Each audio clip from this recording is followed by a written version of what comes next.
football fans, the Cricket Celebration Bowl is celebrating 10 years of crowning an HBCU national champion. A champion will rise at Mercedes-Benz Stadium on December 13th as the MEAC and SWAC champions clash in Atlanta. Join us for championship football, interactive fan experiences, and iconic marching bands. It's an HBCU family reunion that you don't want to miss. See who will be crowned the next HBCU national champion. For event and ticket information, visit thecelebrationbowl.com. For over 30 years, HBCU Image has been more than just an apparel store. We've been a movement, a statement, a legacy. We celebrate the pride, the purpose, and the culture that make historically black colleges and universities legendary. Whether you're a student or a lifelong supporter, our gear lets you wear your HBCU story with confidence and style. Because when you wear HBCU Image, you're not just wearing clothes. You're wearing culture. You're wearing pride. You're wearing purpose. HBCU. With over 25 years of serving our communities, Destiny Financial Services, a division of Global Life, is here to help you and your family through difficult times. From cancer care to accidental industries to cardiac care, we all know that there are times that you can't control what happens in your life, but you can be prepared to weather the storm when it comes. Call DFS at 877-300-8269 or visit the website at www.globelifeinsurance.com. That is 877-300-8269, or again, the website at www.globelifeinsurance.com. ESPN Events presents Red Lobster Band of the Year, a title reserved for elite HBCU marching bands. A season-long competition that culminates in Atlanta on Friday, December 12th. Drum majors, percussion, drill, auxiliaries, musicality. All aspects will be examined by the toughest judges in the world of college bands. 4 will qualify for the big stage, where national champions will be crowned. Follow us on social media for rankings updates throughout the season. And join us in Atlanta on December 12th. For event and ticket information, visit bandoftheyear.com.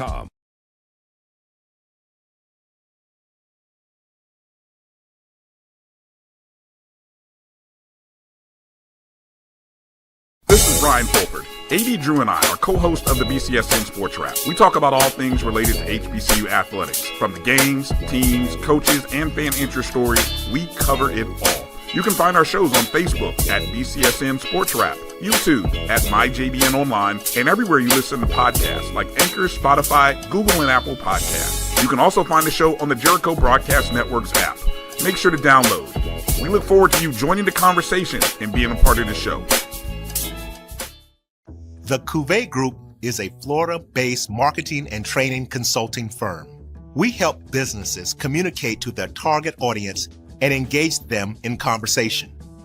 We also help to expand their audiences, which will ultimately result in growth for those organizations. In addition to being a certified constant contact specialist, my colleagues and I are also certified in John Maxwell Leadership Principles. We use these proven principles to conduct workshops, training, and private coaching sessions for individuals and companies looking to take things to the next level. Contact us to schedule a free consultation.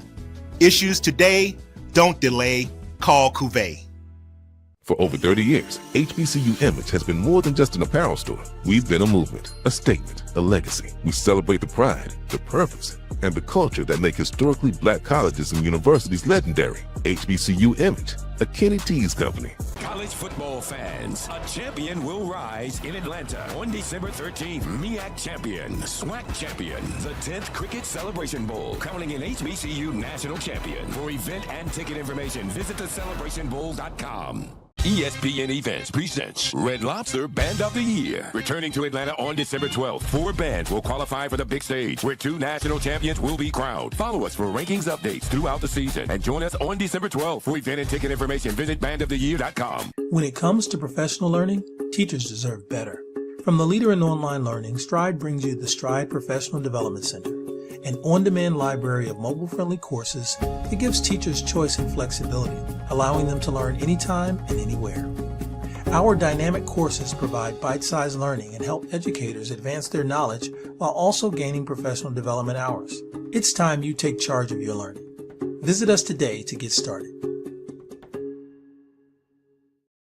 You're looking for the latest information on Southern University sports, the Southwestern Athletic Conference, and HBCU athletics. There's only one place to go. Tune in to the Carlos Brown Show, exclusively on the Black College Sports Network. Planning an event? From weddings to corporate functions, CMJ Events LLC brings over 15 years of experience to make your vision a reality. Based in Metro Atlanta and serving statewide, even internationally, we provide versatile event planning and authentic catering cuisines tailored to your needs. Whether it's pre-game meals for student athletes, fundraisers, weddings, corporate functions, CMJ Events LLC is your one-stop solution for exceptional service and unforgettable food. Our diverse culinary heritage means we cater to all cultural tastes, dietary needs, and food restrictions, making every meal uniquely yours. Let's make your next event unforgettable. Visit us on all social media at CMJ Events LLC or email us at cmjeventsllc@gmail.com. Also give us a call at 404-664-3882 so that we can start planning now. College football fans, a champion will rise in Atlanta on December 13th. MEAC champion, SWAC champion, the 10th Cricket Celebration Bowl, crowning an HBCU national champion. For event and ticket information, visit thecelebrationbowl.com. Since 2002, Empowerment Resources, Inc., a nonprofit organization, has empowered more than 1,500 youth and adults in Duval and surrounding counties. Through its programs, Journey into Womanhood, Girls Mentoring, Life Skills for Teens, and parenting education coaching. To get involved with programs, volunteer, or donate, visit www.empowermentresourcesinc.org. Follow us on social media, facebook.com/empowerment.resources and instagram.com/empowermentJAX.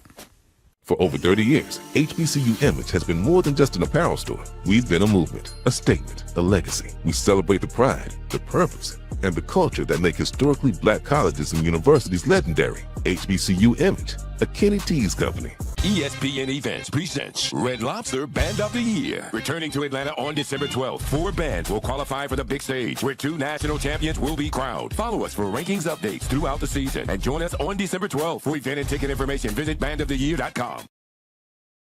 I love Atlanta, a city in the forest. Hi, I'm Jeff Cleveland, seasoned loan officer in the Atlanta market. And whether you're buying a new home, refinancing to do debt consolidation, home improvements, or just to lower your payment, give me a call. I'll ensure that you're treated with dignity and respect, that you're informed throughout the process, and that there are no surprises at closing. Give me a call and let's get started.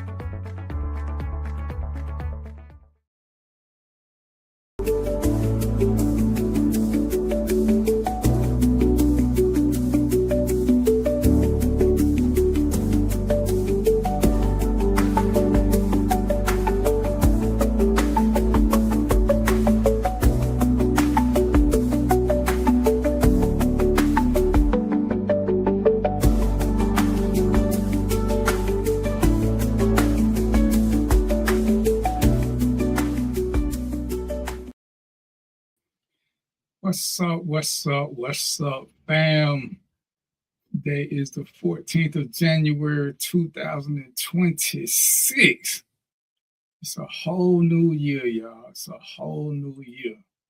Are we still doing the same fucker that we've been doing in years past, or are we on to something new? I'm just saying, inquiring minds want to know. So here we go. It's 2026, and I'm trying to be different. I guess is the best word I can use. You know, one of the things that amazes me, and I got my co-hosts on the show. They got their own opinion. They got their own mindset, which is one of the things I like about them. I'm gonna dress up for y'all this show because I'm gonna put more to work this show. So I'm gonna at least dress up because I'm gonna misbehave. You know, but one of the things I'm noticing is, you know, I got a show. Me and my friends, we do this. And I call them friends, and I truly do mean it, even though I ain't never met Mo and Joe in person. If them brothers called me and needed something, I got it. Mark, I don't know. Mark is a little shaded, but I probably got him anyway. He like to call at odd hours and think I'm gonna answer the phone. At the show, Mark, I'm not answering no damn phone. I don't care. I don't care. I'm just not answering no phone. But anyway, I'm amazed at the number of friend requests that I get. And then they want to tell me what I should do. And I'm just thinking, I scrolled through my page right quick just in case I was doing some drunk Facebooking or I was smoking some weed or some fentanyl and shit. And I'm looking on my timeline to see if I asked anybody what the fuck I should be doing. And I can't never find a post that says, hey, what the fuck do you think I should be doing? Please inbox me and tell me how you feel about me, or what I should be doing with my money, or what I should be doing with my time, or what I should be doing with my subject matter. And then I go to their page, all these people with these great ideas, and it's amazing that people with great ideas, when you look at their page, they got like zero interaction. And I ain't gonna talk about none of y'all, but yes, I am. I have a problem. I do, but I don't care. I don't say nothing to you about it because it's your life. When you make a post and you like or love your own post, because to me, that's akin to being stupid. Because why would you make it if you didn't like it? But then for you to like your own shit, that's like patting yourself on the back for having a girlfriend. Are you really that impressed that you could put words together? Are you impressed that you knew how to hit the send button? I'm just wondering what impressed you so much to make you like your own shit. And then you come to my page and tell me what I should talk about, or what I should take seriously, or what I should do about anything. Now, if you want to come in and say, hey, man, we'd like to know more about this. I appreciate y'all that do that. I appreciate y'all that send me scenarios and ask me questions. I don't appreciate y'all that tell me what I should do. And the only people I appreciate less than them people, sis, is the ones who send me a friend request, then start sharing all kind of bullshit and tagging me to get my audience. Mark, you didn't see how I just tied the bow tie? I did it slow for y'all. Man, listen, bro, I already told you I put the time because I was going to misbehave this show. And you pushing the envelope early. Mo over there, Mo already realized he's going to have to work this show. And Mark, I'm going to untie and do it again. But not right now, but in a few minutes. But yeah, you send me a friend request, then you want to start tagging me on your bullshit. I'm not promoting your shit. If you're going to have the balls to send me a friend request and tag me, at least like my show page. At least follow, you know what I'm saying? That's a click. It's free. But you can't do none of that. But you want to share your shit with me because you're running for office or you running for America's most obnoxious person or whatever. Man, have two frosted mugs and shut the fuck up and get on up out of here with that. We ain't got time for that. It's 2026. And we're going to start off with Mo because Mo was talking about, some New Year's resolutions, what you change. I'm going to let him lead that conversation because I'm going to just say this. You know how people love to say, just be yourself because everybody else is taking? Some of y'all don't need to follow that advice because some of y'all personally, y'all ain't shit. So y'all do need to be somebody else because you ain't been working for you. So put on if y'all follow X-Men, put on your rogue gear and be somebody else for a little while because you is a shitty person. So when people tell you to be you, don't do it. Don't do it. Some of y'all know that you suck. And if we're being honest, see, sometimes personally, I guarantee you, they might not say it out loud, but we'll talk about it. We've all had moments where we wasn't shit. Just acknowledge them and keep moving. Just keep moving. Cause sometimes, what's up, Jerome? Sometimes it is what it is. As my dad told me, one of my life statements.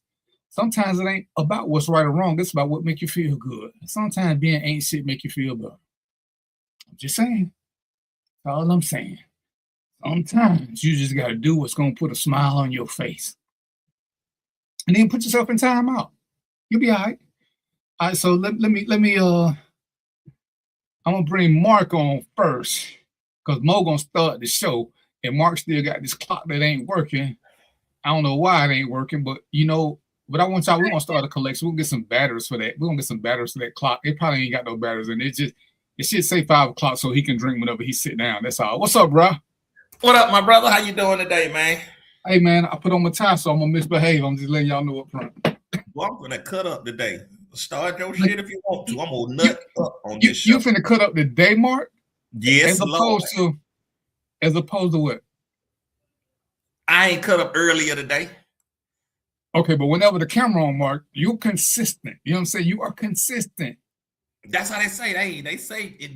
consistency is the key.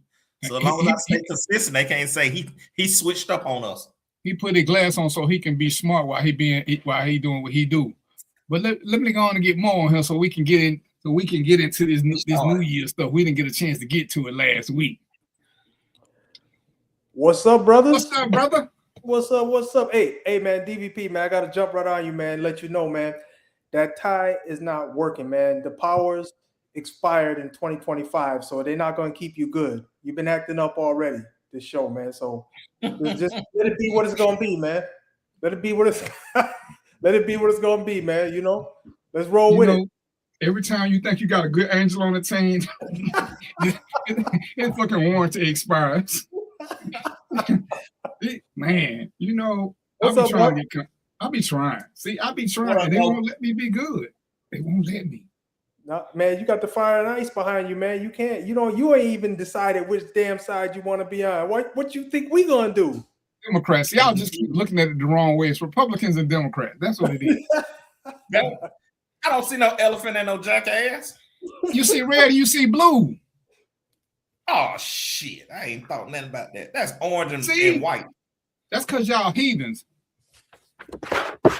Oh damn! See, Tashawn, I thought we were gonna be better than that. See, Tashawn just come on. He came in here swinging. He just came in here swinging. That's my dog. Oh man! Wow. Tashawn, I thought we were gonna be cool, but I see now. I'm gonna have to go on and put you on. I'm about to go on and put you on the hit list. I'm just have to go on and do it. You ain't gonna act right, bro. You ain't gonna act right. All right, so Mo, we were supposed to do your subject last week, but we got busy with the ice shit, and we're gonna get back to that because it's some shit I just need to update y'all on. But we had talked about, we was gonna talk about the new year, and what do you think, Mo? About the New Year resolutions? All right, what you changing, what you keeping, what you planning, yada yada yada.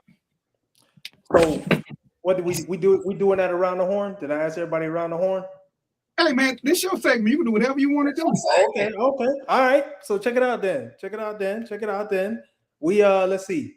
We 2 weeks in, y'all. 2 weeks in. So hold on, let me let Galacticus in. Hold on. Hit the drum roll, baby. The man is in the building. Joe Mo, man. Your internet, man, is furry, brother. It's furry. You got some fur over there. He got dial up. Hey, man, when you got that apron on, be careful, man, because I know.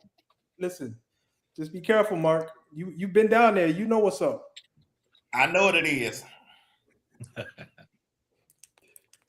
Hey, so it's 2 weeks in, man. We in 2 weeks, man. We're not slipping. We're not letting nobody get a pass. Everybody got to talk about what they did different. We got to talk about it could be just a mindset shift, a mindset shift. It don't have to be something physical. It could be a mindset shift. It could be whatever. But we need to come into 2026 making some type of change. Let's make some type of change. That way we can be on this show telling everybody else, you got to make changes. All right. So we gotta live by it. Right. So I'm sorry with you, Mark. What you changed, brother? Yeah, I was coming your way. Honestly, in 2 weeks, I ain't changed shit. And I'm gonna tell you this. Hey, it's the reason behind it. I'm one of them believers, growing up, you got to make New Year resolution. But then I realized if I think about something in August, why I got to wait the New Year's to start it? Facts. Prime example, hell, I was fat in July. So why I got to wait to January to start losing weight? So I start taking my fat ass to the gym mid-November. So I don't believe in seeing that it's an issue or something that I need to change and then just put it off. Because you got to this point because you put it off for so long. Yes, sir. So yes, for me is I identify the problem. Let's go and start trying to change it right now. Unless it's a goal that I'm setting. Now, goals can be set like, hey, by this point, I want to be at this point, setting goals. But as far as the resolution, man, January the 1st, I'm in the gym. No, you knew you should have been in the gym months ago. You know, in July. It ain't the dryer shrinking your clothes, it's the refrigerator. Yeah, man. So Oh, when that's they cool. realize that, so from that standpoint, but what I have decided to do this year is I'm gonna travel more. My resolution was to make sure that I go to 2 different states each year. Oh, wow. Two states. So yeah, 2 states, and then I'm gonna do 2 international trips. So that's the only thing I realized this year that's what I need to do. My goal is to hit all 50. I'm at 28 now, so if I do 2 per year, I'll be done for 60. Wow. So you what have you accomplished so far? You on the East Coast? You in the middle? You on the West Coast? Or it's all over the place? For the most part, I did the East Coast. I did a little bit of most of the Midwest, so now I got to do the West. I did the 2 hardest ones, Hawaii and Alaska. I did them, so that's why I was talking about coming to see you. I went and seen Jomo, so let me come on out to Arizona. Come see what's going on man. out there. Hey, I tell you what, man. Don't come out in June. That's all I'm gonna tell you, man. Nah, man. It's either gonna be March or November. I already decided what it is. It's looking more like November. You already know that. You must been out here before. You know something. Nah, I know it's hot, so I'm looking at that. But as far as other things, I am gonna spend a little more time with my grandchildren. This year I am putting forth a real effort to spend more time with them as they get older. So, but other than that, man, I ain't no resolutions. It's just changing as I go and as I see fit. So I just challenge you and say those are resolutions, man. You know, you got a plan, man. You're gonna do something good. And that's what we should all be doing. DVP, what's up, man? What you got? What you got on the docket, man? Hey, man, my plan is to travel somewhere at least once a quarter, if not more. Wow. Whether it's stateside or abroad, is to go somewhere. Because I say my plan is in 5 years to be living in another country. So while I'm doing that, I want to go to different countries and see what I like, visit the real towns and not just the tourist actions, and see which one I want to move to. Scoping visits. You can move. Say it again. You finna move? This within 5, bro. You see how crazy this shit is over here? Within 5 years, y'all need to be gone. This ain't. As the song and the theme song say, this ain't the life of me. This ain't. Y'all present on some real crazy shit. Then these other people on some real crazy shit. Man, I'm good. Yeah, he's starting the real deal. But I guess we'll wait to maybe Jomo. Hopefully Jomo can't come back. I knew his internet was about to go out because he was all fuzzed up. But my resolution is similar to the one I always had, or maybe we don't call it resolution. We just call it plans for the new year, But mine is, y'all know I teach people how to invest in the stock market, and I got a little reading club. My goal is to just try to get those moving forward and just do some good out here, man. And the stuff that I do is real world stuff. Not saying that the fantasy stuff is not good, because I indulge in that myself. We watch TV shows and all that other things, but I think I get a lot more satisfaction doing real world stuff. I know DVP does some mentorship. I used to do that, so I know what that feels like. This is a good feeling, man, knowing that you help somebody and gave them some tools and information that they could probably use somewhere later in life. They might not know it right now, but trust me, it's gonna help. But yeah, that's my goals, man. And what we're gonna do, we're gonna call them plan of actions. That's what we're gonna call them, not goals. Yeah, plan of action. That sounds better. That's better. Yeah, that's better. It does sound better, plan of action. Because whenever we figure out a way to do something better, we need to start embarking on it. And it's like, people say, oh, I'm getting ready for this. As long as you're trying to get rid of something, you're going to never get there, because you're going to always think of something else you can do to improve it. You got to just start the process. If you don't start the process, you're going to be forever in the planning phase, because it's always something you can do better. So y'all know these, just on that note, y'all know these guys I'm about to tell you about, but guys that you run into the hood, you run in your hood and you ain't seen them for a minute, be like, hey man, what you up to? What you been up to? You know, what's going on? Oh, I'm about to open a head shop. You know, I'm about to do this, I'm about to do that. So my first question is, oh, you about to do it? What happened to all the other time that you had to do it, man? You know what I mean? Are you just about to do it? Oh, I hit you at the right time, huh? Something gonna always come up. Yep. All right, Joe Mo. Hey, had to readjust. Had to go get my hotspot to fire you guys back up. Yes, sir. We back, man. So what up, Joe Mo? I did these two guys, man. So I gotta hit you up, Joe Mo. Hit me. And we was talking about what you're gonna do different this year, or what plans you have for this year, man. You got any plans for this year, or anything different you want to do? No, I'm gonna live like I did last year. Hang out, be friends with reprobates like y'all, and thank God I'm alive. That's about it. My mama said I can't be nothing if I don't know what it means, so that don't apply to me. Well, your mama wasn't stupid either, so we'll leave it at that. I like that little bow tie, man. What's up with that?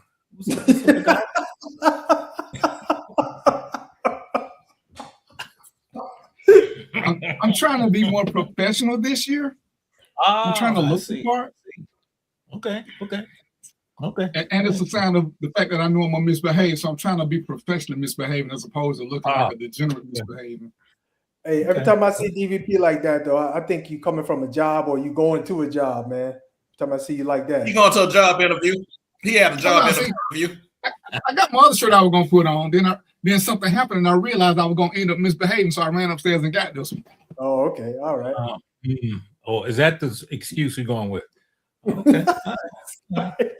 Yeah, I try to look good when I'm misbehaving, especially when I know I'm around y'all three, because I thought Mo was gonna try to rein me in, but Mo came in throwing up white flags and doing peace negotiations with other countries about me and shit. I don't know what's up with that.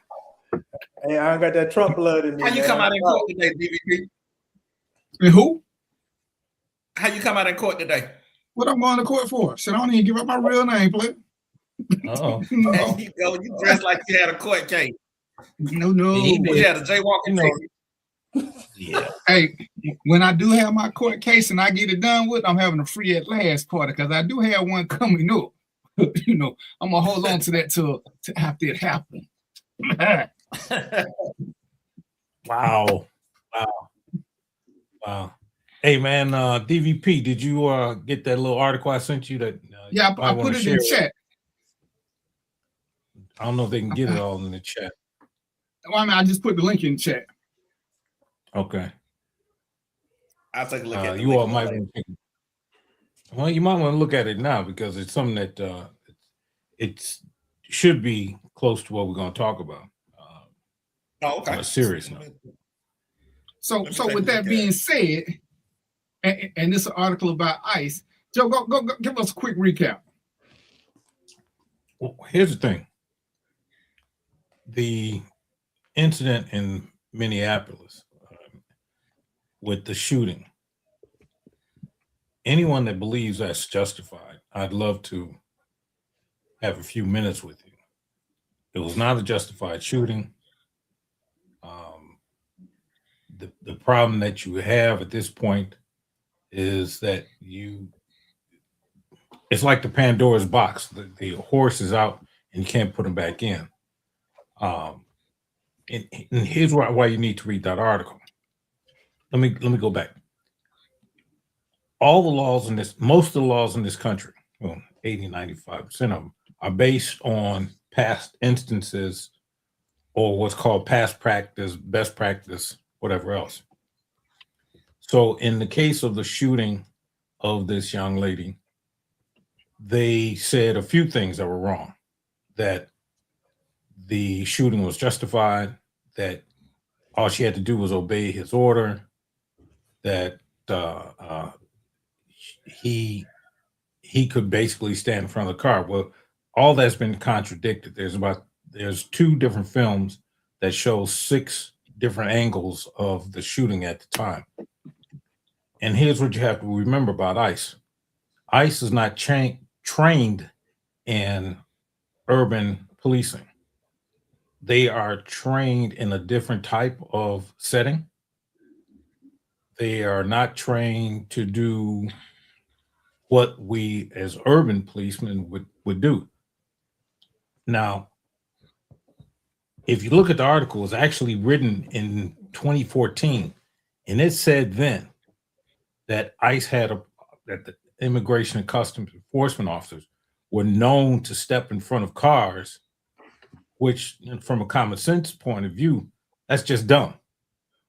Now, let me give you some other context to that. Within the last 20 years, actually 10 to 15 years, all the urban police departments have moved from two things: shooting and moving vehicles and police chases. Now, if you look at what ICE is doing, they're basing all their actions on ancient artifacts, if that'd be the correct term. In the case of the car and his authority, I would argue two things. The first one is, if you listen to the footage, some footage that you will hear 4 or 5 people talking. So who does she listen to? And one of the things that we're trained on is that in that situation, one person speaks and the rest of us have to shut the blank up. So now and I'm just saying that the worst case scenario. So the other thing is, and I'll ask anyone this, if he was in such danger, why didn't any other officers open fire? Now, you will also find that to have been the case in the Laquan McDonald shooting here in Chicago, where the alleged offender was shot 16 times by one officer, and yet there were over 40 officers on the scene. So what they did was it took the idea that he was in such a threat, or he was being threatened in such a manner, off the table. So now, at the totality at best, the question becomes, did he have enough room to move out the way? Well, clearly he puts himself in harm's way. But there's another premise that's in law that says you have a duty to retreat. I don't know if you know that. If you look at Tennessee versus Gardner and some other things, other issues, the idea that if the threat passes, or if you can mitigate, and let me use that word again, if you can mitigate the instances, then you're supposed to do your best to do that. Now we call it de-escalation. 30 years ago, man, they'd have lit that car up. There wouldn't have been a policeman in this United States that wouldn't let that car up. But guess what? We evolve. We're no longer knuckle draggers.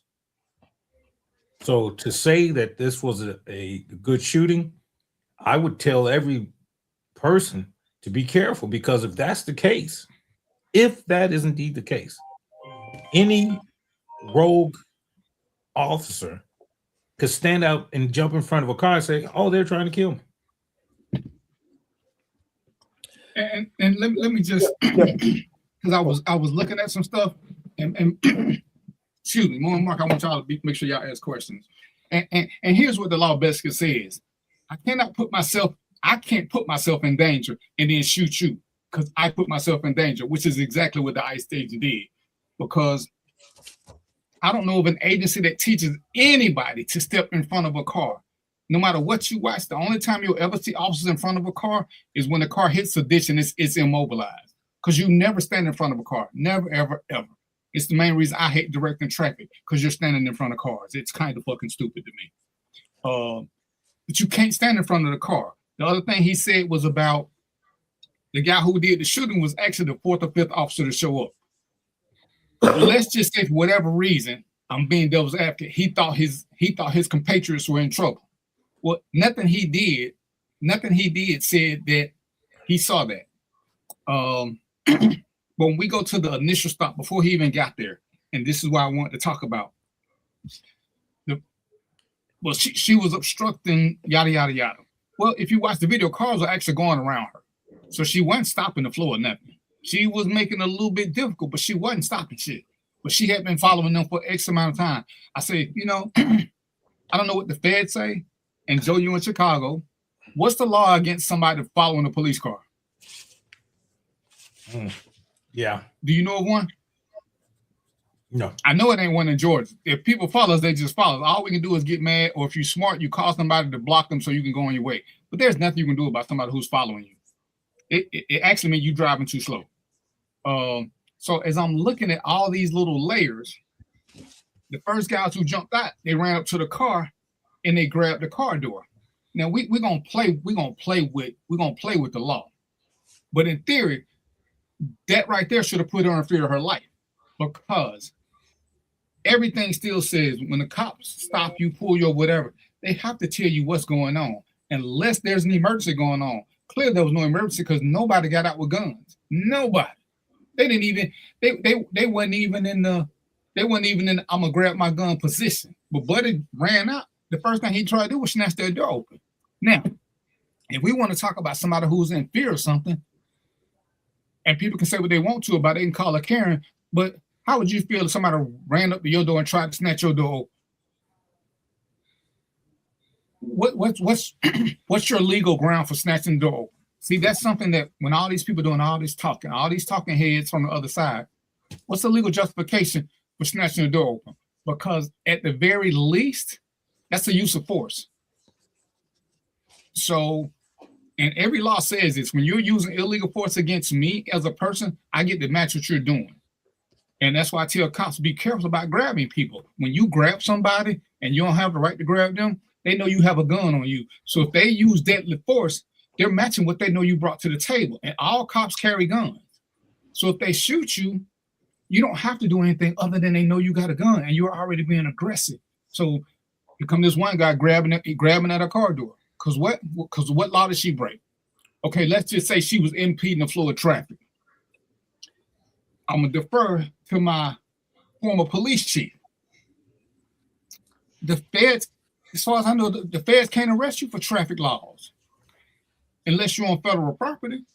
But they're not on federal property when this happened. They're not on Indian territory. So when do the feds get to do traffic stops? Joe?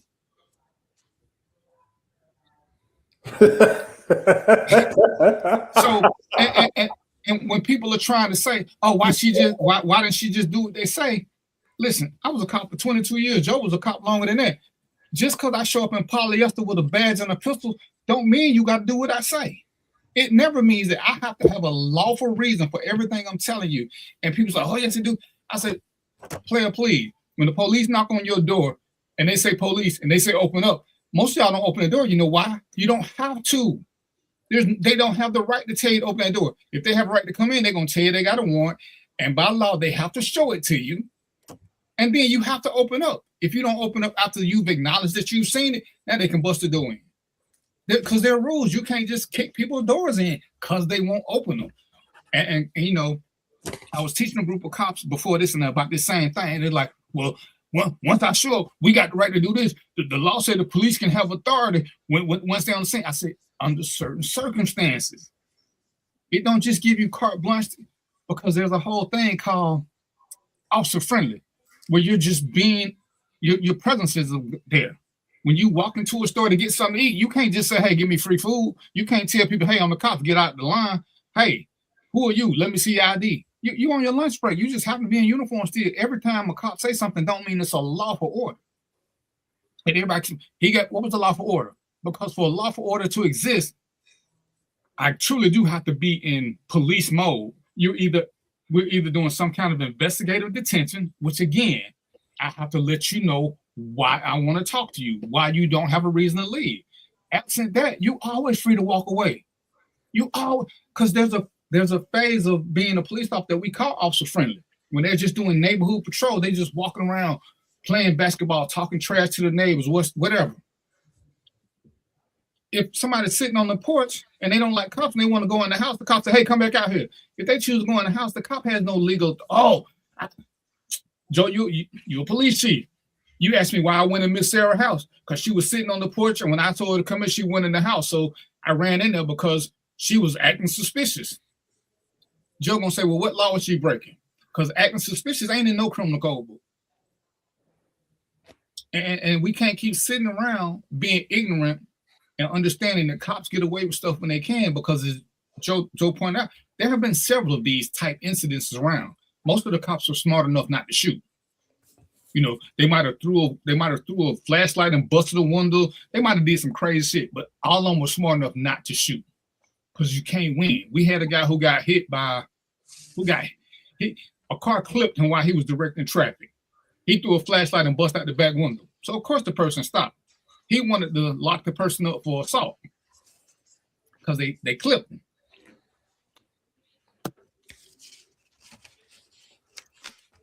So they clipped you, you threw your flashlight. Make it make sense. Make it make sense. Because as Joe said, why didn't you just move out the way? Why didn't you just move out the way? Yeah. Well, again, this is why I don't like directing traffic, because it don't take that much for a car to just lean just a little bit. Unless it's a one-way street and I got a whole road or dirt I can get out the way of, I don't like being in the middle of traffic, especially two-way traffic, because when they come in, you got a little bitty space you got to fit your little ass into. And all it takes is for you to catch a muscle cramp and you lean too far when the car hits you. I'm not a big fan of that.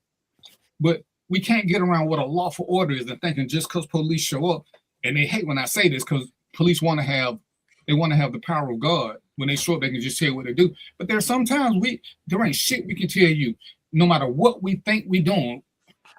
Can I force somebody out their car doing a traffic stop?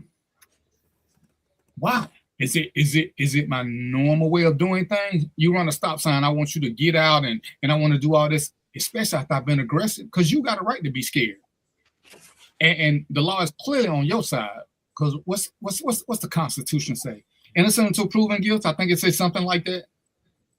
I can't just start snatching you out the car and manhandling you because I'm wearing polyester and I'm pissed. Yeah. And like the training exists. There's no training that we teach officers to stand in front of cars. Not the triangle, not the V, not the L. They're all from the rear. Nothing is from the front unless the car hits a ditch and it's immobilized. Nothing. So we don't want you to stand behind the car. When you stand behind the car on a traffic stop, you see they're supposed to be a little ways back, and they still never stand directly behind the car. They pick a side because you don't ever want to be in the line of the way the car is going. So all they've been saying so far is just straight BS, as Joe was saying. But we have to learn what a lawful order is. And a lawful order is what I keep hearing ignorant people say, she should have just followed the order. So if a police walk up behind you and tell you to drop your drawers and give him some, what's going to happen? Because he's still in uniform. What's the difference between that lawful order and him telling you to get out your car when he don't have the right to tell you to get out your car? Oh, yeah. Here's the other thing. How many instances have we seen in the last? Yes. Oh no. Was you going to change the subject? Because I wanted to chime in on this. But if you're going to change the subject, go ahead. If you're not going to change the subject, no. I was just going to add that if we look at what's happened in the last 3 years, the shooting of civilians on traffic stops, just take that. If you just look at that, you got to admit that there's a problem. Now,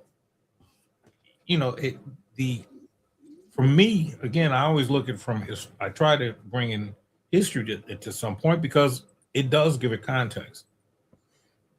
You look at the kid in Minnesota, I believe it was, where the police officer stops the kid and then winds up killing him after he tells her, "Yeah, I got a gun," and she still shoots him.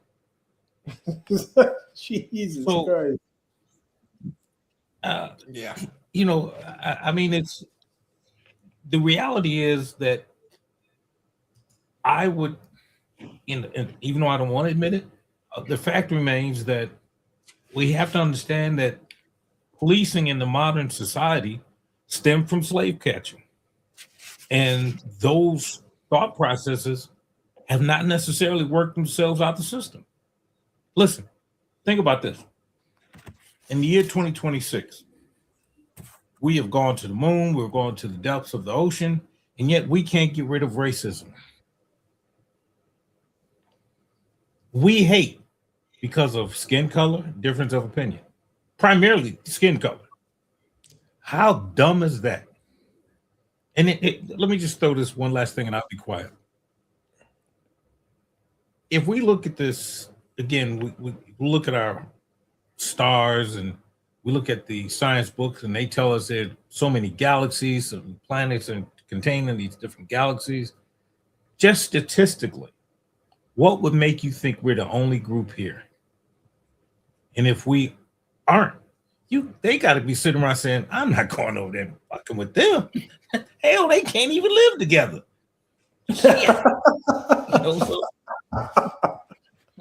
Or they definitely saying that for sure, man. Hey, so Joe, yeah, but Joe, you forgot a few things, Joe. You forgot AIDS, coronavirus, smallpox. We fixed all that. You know what I mean? So, but let me say this, man. I got two perspectives on this, and y'all, this is so you guys said it from the practice perspective. I got the learned perspective. Contested, if it's way off, contested. Even if it's a little off, contested. But here's number one.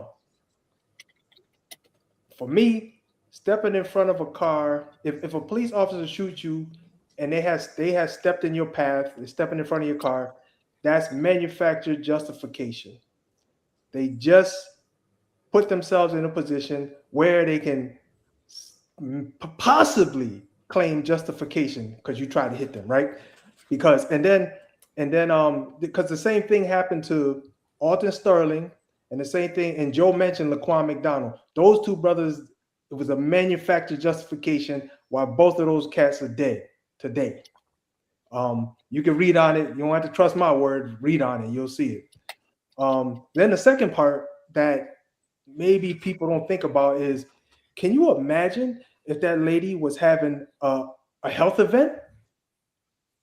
She in the car having a health event, right? He don't know.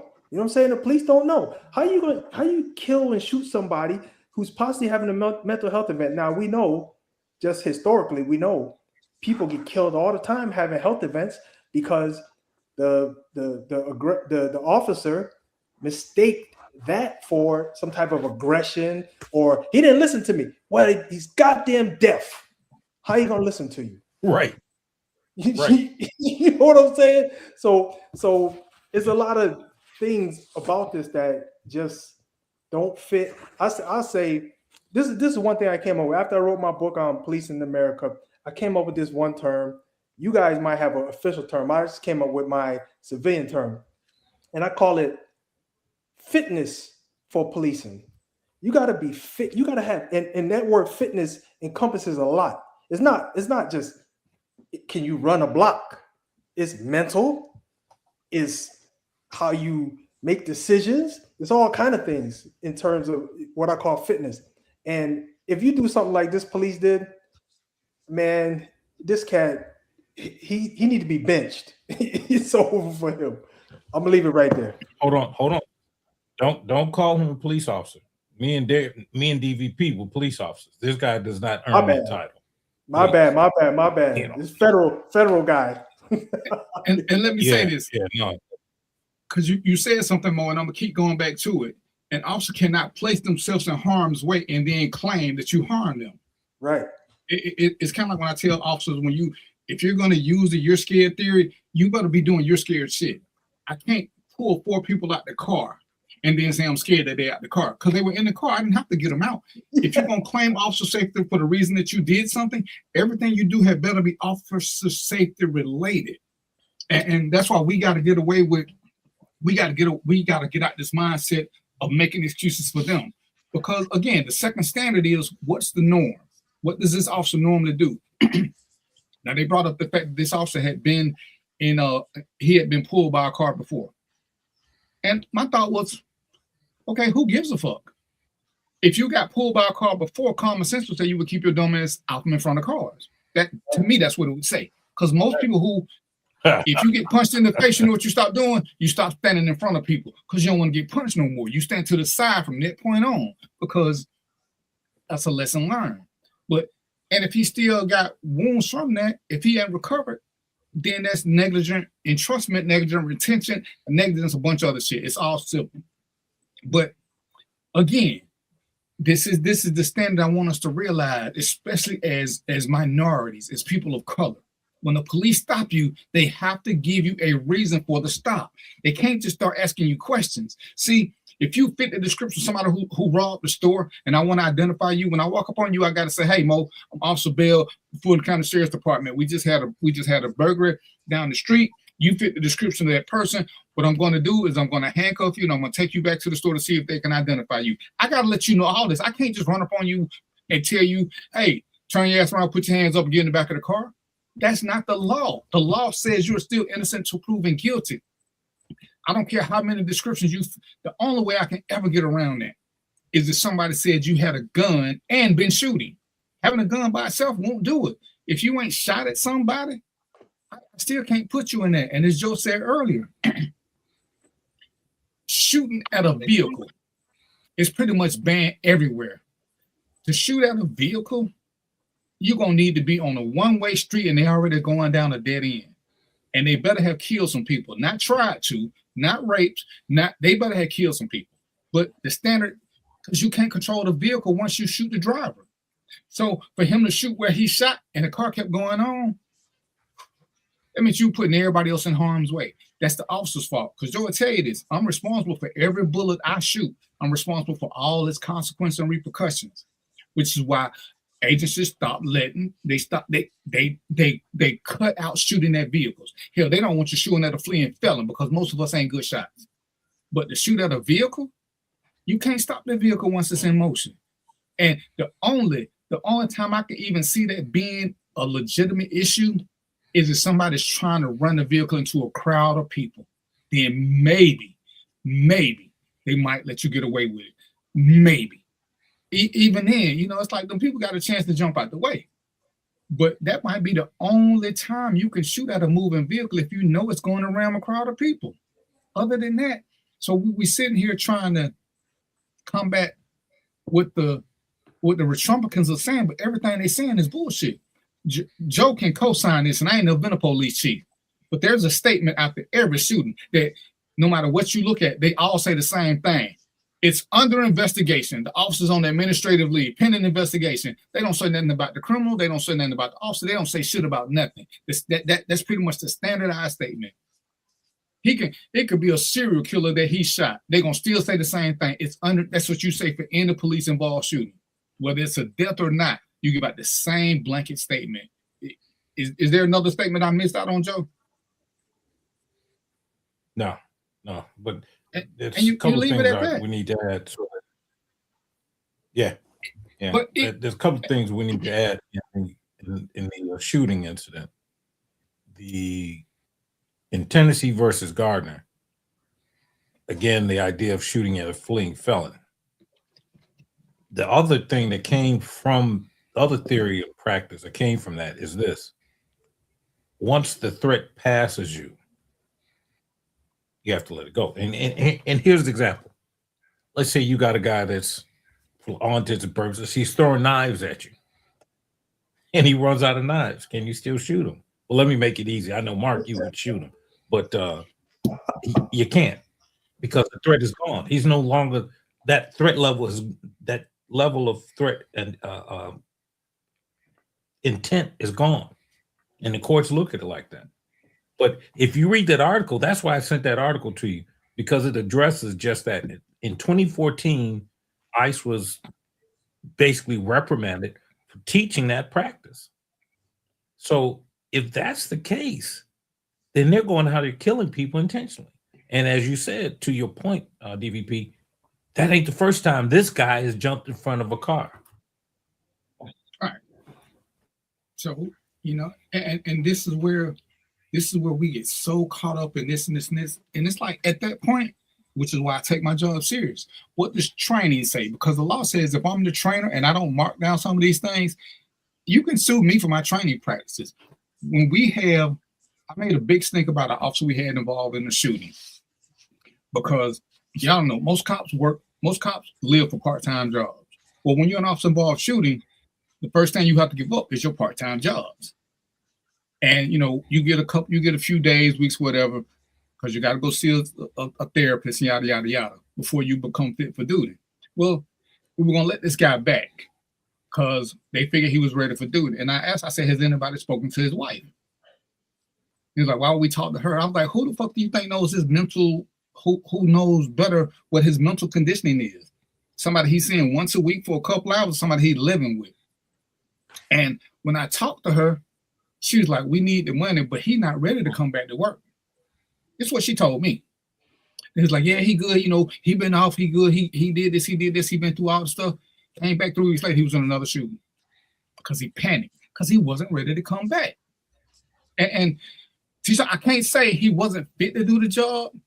I mean, I can, but when as a rule, when we make statements like that, we need to back it up with something. And the something is you almost have to put them back through that same scenario. You can't talk about it. You can't do it on the video. You have to put them in a real world scenario where they got the same options to see how they function again. And they fail to do that. And I don't even think they feel, I think they just didn't care. So everybody looking at the officer, but now you need to look at the agency, because the lawsuit needs to be against ICE, not against this agent. This needs to be an ICE issue, because if it's training, then they guilty of negligent training and negligent retention and negligent entrustment. All those are civil actions, all of those. But it's so much going on, but we have to know better as a people. And you know, people like, oh, if she would have just did what he said, she would still be alive. Listen,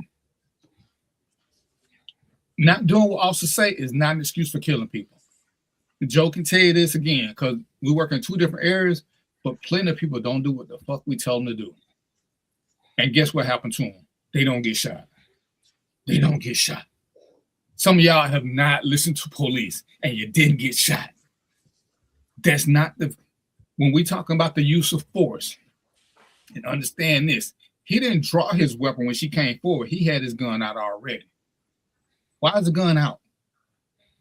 You're the third or fourth officer there. Why is the gun out? And if you truly believe what you're saying, you should never shoot when you're that close to other officers. Now, Correct. The fact that he hit her in the face, I believe that was sheer luck. It just makes it sound worse. But Joe, no, most of us can't. A lot of officers couldn't hit that damn truck, much less her in the face. And it had to go through that glass. That's a lot of luck involved. Well, a lot of bad luck on his part. But that's not the norm. We got cops who do this shit on a regular basis. Most of them are just lucky enough that the bullet misses, or they miss, and nothing else happens. But this is historic with ICE. This is something that they do. And like George Floyd, like a lot of us, it just happened to get caught on tape. Because had it not got on tape, everything they saying would have kept going, and the spin would have been theirs and theirs alone. Because they don't have to have body cameras. I don't know why. But we can't keep sitting around making out like, even if she was dead ass wrong, and let's be devil's advocate, she was dead ass wrong for not getting out the car. Okay, that's a misdemeanor. The worst you can do for somebody who committed a misdemeanor is handcuffing. I lied. The worst thing you can do for somebody who you could pepper spray them and use a taser on them, but you can't use deadly force for refusal. If somebody refuses to sign a ticket, you think I can shoot them? Because all they had to do was sign the damn ticket. And we got to get in that mindset, and we have to realize that it's crazy. And one of the things I teach people, civilians, if you ever get stopped by the police, start recording on your phone. Make sure you got your things backed up where to go to the cloud. Should they take your phone or shoot it or whatever? And if everything go well, you can delete it. But if something go wrong, no matter what they do to the phone, it's in the cloud. So you still got a defense. Because what you can't do, legitimately, honestly, you can't hold court right there against cops. You're never going to win that scenario. You're just not. Because it's he said, she said. So, but if you're recording, and no matter where you stay, you can say two things when the cop pull you over.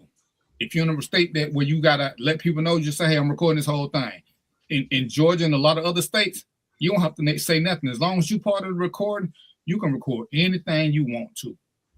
It don't matter where he shot it from. He could have shot it from the front, upside down, from the top of her head. It don't matter. The law, for us, the law is clear on when we can shoot. Ability, opportunity, jeopardy, preclusion. Ability means she has to have the ability to hurt us. Opportunity means we're somewhere where she can hurt us. Jeopardy, she's starting to act. Preclusion means she's committing that. And I say that because you can have a gun in your hand. Legally speaking, you meet a builder opportunity in jeopardy because you got a gun, you can shoot me. Preclusion means you have to start raising the gun. Because in this country, it's not illegal to have a gun. In this country, in most places, it's illegal to carry a concealed weapon. So if you're going to follow the law to the letter, and I'm going to let Joe help me out on this, if a man is walking down a public street where there ain't a crowd of people with a gun in his hand, in most places, he's not breaking the law. It's not concealed. He's not a felon. He's just walking around with it in his hand. It's like, why you don't put it in the holster? Because then you won't be able to see you lock me up having a concealed weapon, which is against the law. I don't know what it is in Chicago, but how is the concealed carry up there?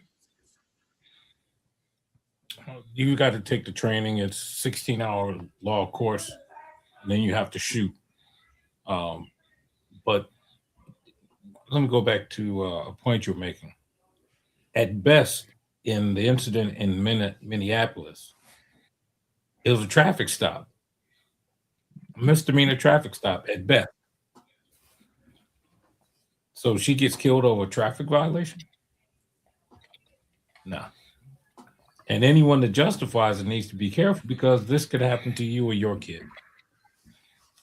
Imagine you get some, and if you don't think that there are some of those January 6 people mixed in with that ICE crowd, you're a fool. So it's now a matter of payback.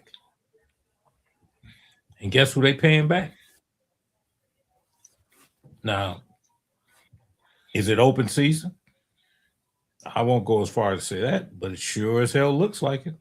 You know, last time I looked, if it looked like a duck, quacked like a duck, it probably is a duck.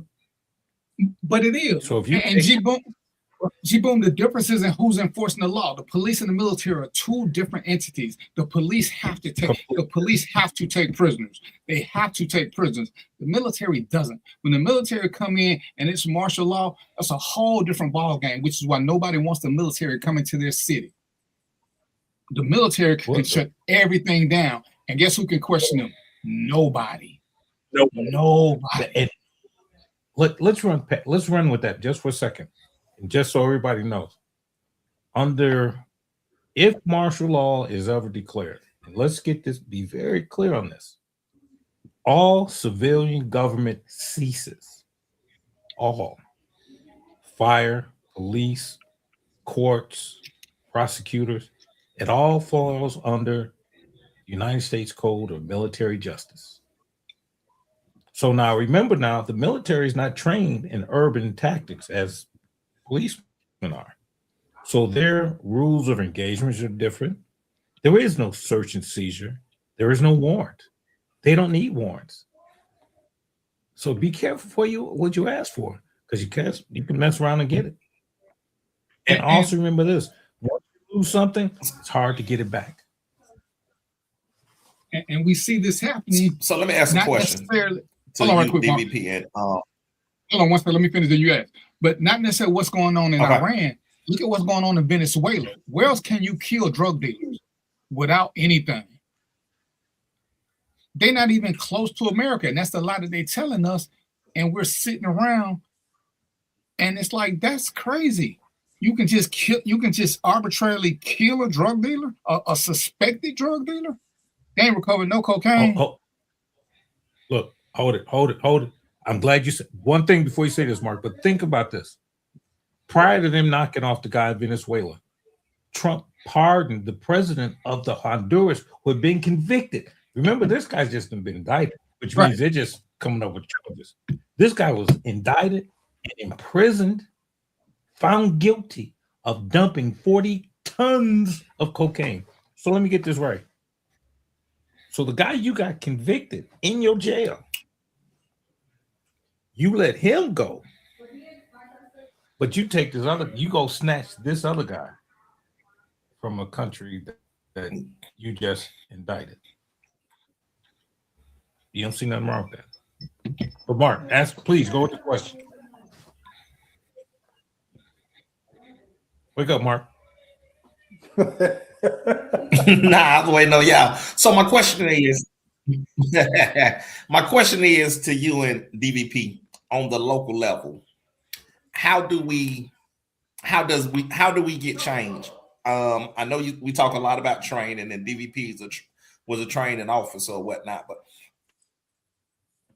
at the local level, how do we get reform to stop these shootings, these and things of that nature on the, with police, not ICE agents, anything of that nature, but with the police? How do we get reform to where citizens are treated normal or whatnot versus the shootings and all the extra stuff that you talk about police doing? How do we get reform? Before you guys answer, let me just tell you this, Mark. They need to go away for like a month and write a dissertation and bring you the answer. But right now, they're going to do the best they can. Go ahead, brothers. To me, it's really not that hard. To me, until they bring back citizen review boards, because that's the easiest way. A citizen, it's just the easiest thing to do. But we're so content with letting the being chumps of the world tell us what's right. We're so complicit with letting people tell us stuff as opposed to knowing for ourselves. Because listen, I've seen some shootings that at a glance they didn't make sense. But once you look at everything and you got the totality, you understood why. Because sometimes you unfortunately you get officers who make good shoots who are shitty report writers, or they're just shitty when they're asking questions. But especially now we got videos for everything. The video will tell you all the stuff they missed out on, because one of the reasons they tell cops not to talk immediately after shooting is because you miss a lot of things. And you may say something incriminating that if you remember the whole big picture, it wasn't. But to change it, and I harp on this and people hate it, the worst thing we ever did, in my humble opinion, is start demanding that officers went to college. I'm gonna stick to this until the day I die. I can train a clerk from QT to be a better cop than I can a 4-6-year graduate. Because when they go to college, they're not meeting the same stressors that a cashier at Quick Trip. They ain't had nobody get into their face and keep talking shit and talk about their mom and talk about they're gonna slap the taste out their mouth. Most people who have jobs working with the customers, especially, and I use Quick Trip because it's just easy, they've had angry customers. They had people say shit to them about what they was gonna do, about what they was gonna come across the counter. Most college kids ain't never had that. So we take them with this college degree, and I ain't knocking college people, I'm just saying this might not be the career for a lot of y'all, unless you want to be an administrator. And we put them in hostile situations where verbiage is a lot. It's like who can go to the hood and come out and who can't. Everybody can't go to the hood because people in the hood, Mark, most of us from the hood, most people in the hood ain't gonna do shit. But when you bring somebody who ain't from the hood in there and they come across all that big talk, who you talking to? We know, be like, man, get on out my face with that shit. But somebody who ain't been there be like, oh, I want to talk to you, my bad. And I ain't knocking them, but that's what we getting with a lot of cops now. They've never been verbally accosted. They don't know how to just work around that. Whereas before, when me and Joe started, most of us didn't have college. Most of us came from streets. Most of us had been through some kind of verbal hardships. Well, people talking shit just didn't bother us like that. Now you see, anytime somebody say something about a cop, they get sensitive because, oh, I felt like this. Listen, I try to tell a lot. You're going to know when somebody want to fight you because they're going to hit you. If a man take the time to keep telling you what he going to do, there's a 90% chance that he is not going to fucking hit you. I've been in fights. Nobody said, hey, I'm going to count to 3 and sit you. We didn't play that baddest man hit my hand shit or knock this shit off my shoulder. When a dude want to fight, he's swinging. You know from that point on what's up. There's no whole lot of talking. There ain't. But you get these college boys and you like, hey, what are you looking at? Oh, he being aggressive. Dude, that's just the way they talk. They ain't being aggressive. You just ain't never been in this environment because you came from this thing where the hardest thing you had to do was cram for a test. That's a big issue. That's why we got so much more of these. We didn't have a lot of this in my day, and we were doing way more, but everybody understood their role in a thing. Now, you got these people, it ain't that they need more rigorous training to show them because you can't put them through that. Because just I can bring you to class and I can verbally abuse you, but you know what it is? You know it's class. If you ain't already had it in you, this ain't something you can learn on the fly. This is not something you can. It's kind of like fighting. I can teach you to defend yourself. But if you 35, 40 years old and you ain't never been in a fight, I can't teach you how to fight in 6 days. I can't even hone your skills. You ain't never been in a fight. And I can tell everybody this. Anybody who been slapped, anybody, the first time you got slapped, the first thing you did was ask yourself, what the fuck just happened? Nobody responds to the first time they've been slapped. The second time you get slapped, you're ready because you already been slapped.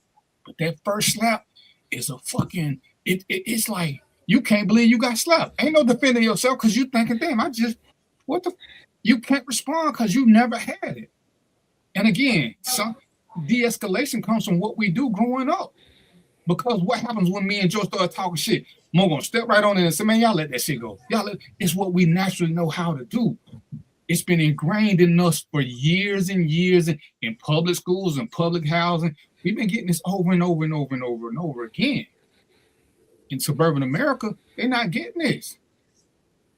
We don't do time out in the hood. They do time out in suburbia. So when I keep getting these suburban officers, and I ain't knocking them, but they come from a place they don't know what goes on a daily ground with us. And you know, I used to go to Bankhead, and one time I had to take a recruit with me. When he got out the car and he had his pistol on he had his hand on his pistol, I just started laughing at him. He like, you ain't scared? I was like, nah. I said, these boys ain't gonna do nothing. I said, one, you with me. So, you know, here they come out, they running up to the car. What's up? And he like, hey, man. And I saw him get nervous. I said, listen, man, back off. Because I know what y'all doing. Y'all trying to intimidate the little young fella. Because y'all know y'all got him scared shitless. He's sweating. It's fucking 30 degrees. He's sweating. He ain't never seen as many black people. And they surrounding us. Because that's what your friends do when they play. They act all rough and tough because they know you got a new guy. Listen, man, stop or he fuck around and shoot two of y'all. Yeah, it reflects. But it's like, well, you got to show them around. I can't take the fear out of you if it's something that you've never done. You got your life experiences, and that's part of it. I mean, we can have these classes with de-escalation and verbal judo and all that.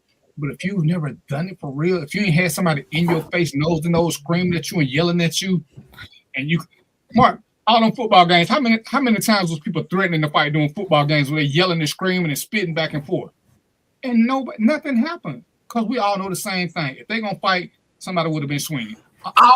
Every game. Talk is cheap. But who recognizes that? People who come from a talk is cheap. Facts.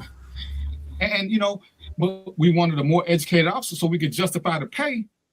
Yeah. And it didn't justify it. We got better educated officers. They still don't know the law. They just know algebra and trig better than me. They might know social studies better than me, but they don't know people better than me because they ain't never been around people. They've been around classmates, smoking weed, doing whatever the fuck these college students do. But it wasn't living real life. And to me, that's the huge difference. Like I said, and Joe was an administrator, so Joe would know more because he started before me. I think I left after him, but he could tell you about the progression. Like I said, in my day, most of us were hood dudes, so it was nothing for us to go to the hood, and we didn't have to pull out our guns. We didn't need SWAT teams. We go, hey. Pee-wee, bring your ass on out here. Don't make me call them boys, because then you know what's going to happen. We're going to shut this whole thing down. And guess what? Say, come on out. They had violent criminals back in the day, but we had rules that most people played by. Joe can tell you, if you caught a true criminal fair and square, there was no shootout. No. The best they might try to do is run from you. They weren't even swinging at us. If you caught them fair and square, you caught them fair and square. Most of them weren't fighting us. When they fought an officer, and I can tell you this from my own experience, they fought officers that they knew was crooked. They shot at officers that they knew were crooked. And this was a thing that crooked officers hated you bringing up. But some officers didn't shit happen to them. And why is that? Because they weren't bad officers. And so nobody had a vendetta against them. Nobody was like, yo, this guy ain't going to treat me fair. If they know you was going to treat them fair and you was doing right, you caught me this time, player. Then you caught me slipping. That was it. We don't have that anymore. Go ahead, Joe. I'm sorry. No, it's interesting because I remember pulling up to a stop, you know, a wino call, disorderly call. And it's a true story. So the guy standing on the corner, and you know how we got the S on the chest, whatever else. So I'm like, all right, if you can answer these questions, and the crowd's getting bigger. If you can answer this question, I'll let you go. I said, how many feet in a yard? I'm getting all tough, right? I got 2 guns on, 45 through 57, dressed in my dress blues, got my long kill. Like, why not say? All depends how many niggas in the yard, man. Crowd. Lost the crowd. I even had to laugh. I went and bought him a pint. Oh my goodness, that's funny. Got me. Bingo. And the new officer gonna say, "Oh, you're a smart motherfucker, ain't you?" Right. You know, and that's the difference. We used to pull up in places and they be signified, man. They talk about your mom in a minute, so I talk back. But what you say, Joe? If it's funny, you gotta just laugh and go on and take it on the chin. Man, you got to take it. You got to. It's just funny, and you going on. I had to tell one cat. I said, "Man, I'm using some of your stuff." But the new officers ain't ready for that. No. So, Deshaun, a part of me agree with that they need more rigorous training, but the training they need that needs to be rigorous is in self-defense. It is in verbal judo. It is in more scenario-based stuff, not videos, not fucking simulations with a computer. Because once you start doing the real-life scenarios, at some point, the adrenaline button get pushed. It's like I would tell my students when I teach defensive tactics, I let them go to lunch. I give them a warning before they go to lunch. Get you a salad, get you something light, because when we come back, it's gonna be on. They hear me, but they so used to eating the big lunch to come back. As soon as they come back, class started at 1 o'clock. Well, some of them get back at 12:50. They good students. They don't want to be the last one. At 12:53, we fighting because I jump on them coming down the step. Cause boy, then I had them burgers and fries and they shake. They got all this shit. Oh man, hold on, I gotta throw up. See, this shit is like a job, player. Eat when you get off work, but you can only show them that in real life. Cause I can tell them this all day long, and they thinking in their mind, well, I just ain't gonna volunteer first, cause I'm gonna wait to be last. But when you coming back from lunch, you don't get determined because I don't ask for no volunteers no more. I jump you when I feel like it. And don't let me have 3 or 4 volunteers because we just picking people as we want to. We thinking who looks sloppy, who look like they said, fuck, I'm gonna eat what I want to eat for lunch. That's the one we gonna get. And we so good, like I said, when it's 4 of us, we'll start 4 or 5 different fights at one time just to get everybody away. And then guess what they stop doing? They stop eating heavy lunches because you can tell them something, but they ain't hear you. That's why, I'm not a fan of cops eating while they don't do it. It serves no purpose. When you got to chase somebody and you done had that big greasy filled fat-free meal that someplace done gave you, you ain't sitting the rest of the day. Now you tired. Now you this. Now you that. Yeah. And it's about right one. It's more about situation. It's about your own personal safety. You can wait 8 hours to eat a big meal or 10 hours, whatever it is you got going. You don't need to eat big meals while you on shift. It's hard to get that into them. And then even with the training, sometimes you have to get these guys real world case scenarios. When I tell the people about the guy in Pittsburgh that shot the guy who stole a car because he shot at them, everybody like, oh, the guy shot at him, but he violated policy. He went after a stolen car by himself. He caught him on a dead end street. The guy didn't give him a way to get out. So when the guy shot him, he shot back. Oh, it was a good shoot. There ain't a policy around and say you can do a felony stop by yourself. So now the department got to pay. Now he got a little flag on him. He ain't gonna get nothing else. The guy in what's the guy's name in Minnesota? The one that killed, what's his name? Chauvin. Look at his history. 21 times he had been to the principal's office about that neck restraint thing. They teach it in Minnesota. They made him a training officer. So if I'm doing something that's supposed to be illegal and they teach me to train it, who learning something? But they never attacked Minnesota's police academy. But this was a taught technique. And lots of other places. Here, California used to teach the chokehold. They stopped. You got to know what people are teaching, and then you got to amend the teaching. Georgia will not we will not condone you putting your knee on somebody's spine. We will not condone you putting your knee on somebody's neck. We tell you under no circumstances, even in life or death, should you ever put your knee on somebody's neck or their spine. There is no way we will ever clear you for that. You can think he about to kill you. You shoot him first, but if you put your knee on his neck or his spine, you're dead wrong. Well, there is no way for that. because it's too much limits. Once you put your knee on them, you put that weight on them, you got the power to cripple them. So we don't even teach it. You can't even accidentally do it. What's up, Taylor? So these are things where we can increase the training, but most of the training now is about so much effing paperwork. It's not about surviving. It's not about dealing with the public. It's about how to write reports. It's not how to deal with people. I mean, we got all these CIT teams now, crisis intervention, where they trying to teach you how to deal with people during crisis. But everybody don't even get to go to that. So how do you know when it's a crisis? So I got the training, but Mo and Mark didn't. So when they go to the training where a guy is going through a situation, what are they supposed to do? Call TV timeout? But because they ain't the teacher's pet, they don't get to go. Right. So they stuck. What's up, Ariel? So it's a lot more to it. And one of the biggest ways to change this, and I had to find this out the hard way, is you got to start suing agencies. Because every agency, they'll give you their budget. They'll tell you what they spent. They won't tell you what they paid out in civil suits. And most of them have paid. Ooh, boy, if you see what LA paid out in civil suits, man, they could have hired fucking 30 officers. Fulton County done paid a shitload of money in civil suits. This is something that nobody will ever talk about. They paid for illegal arrests. They paid for a lot of crazy, not letting people go in time. These are things that cost you as a taxpayer money. So if we want true reform, we need to start mandating that they make this public. This will tell you how much training that they need. Because once you get that information, Obi-Wan shaking his head. What's up? No. Let me go back to the very base question. How do we change this? You have to put people, and it's going to hurt some people's feeling. You got to vote. Every ordinance, every law, not the B word. Yeah, it has something to do with an election. So, and you see messed up instances, that's because the person that put it in place was messed up. You can't change these laws. Listen, you can write as many petitions as you want, but unless that petition is backed up with a vote, means nothing. Prime example.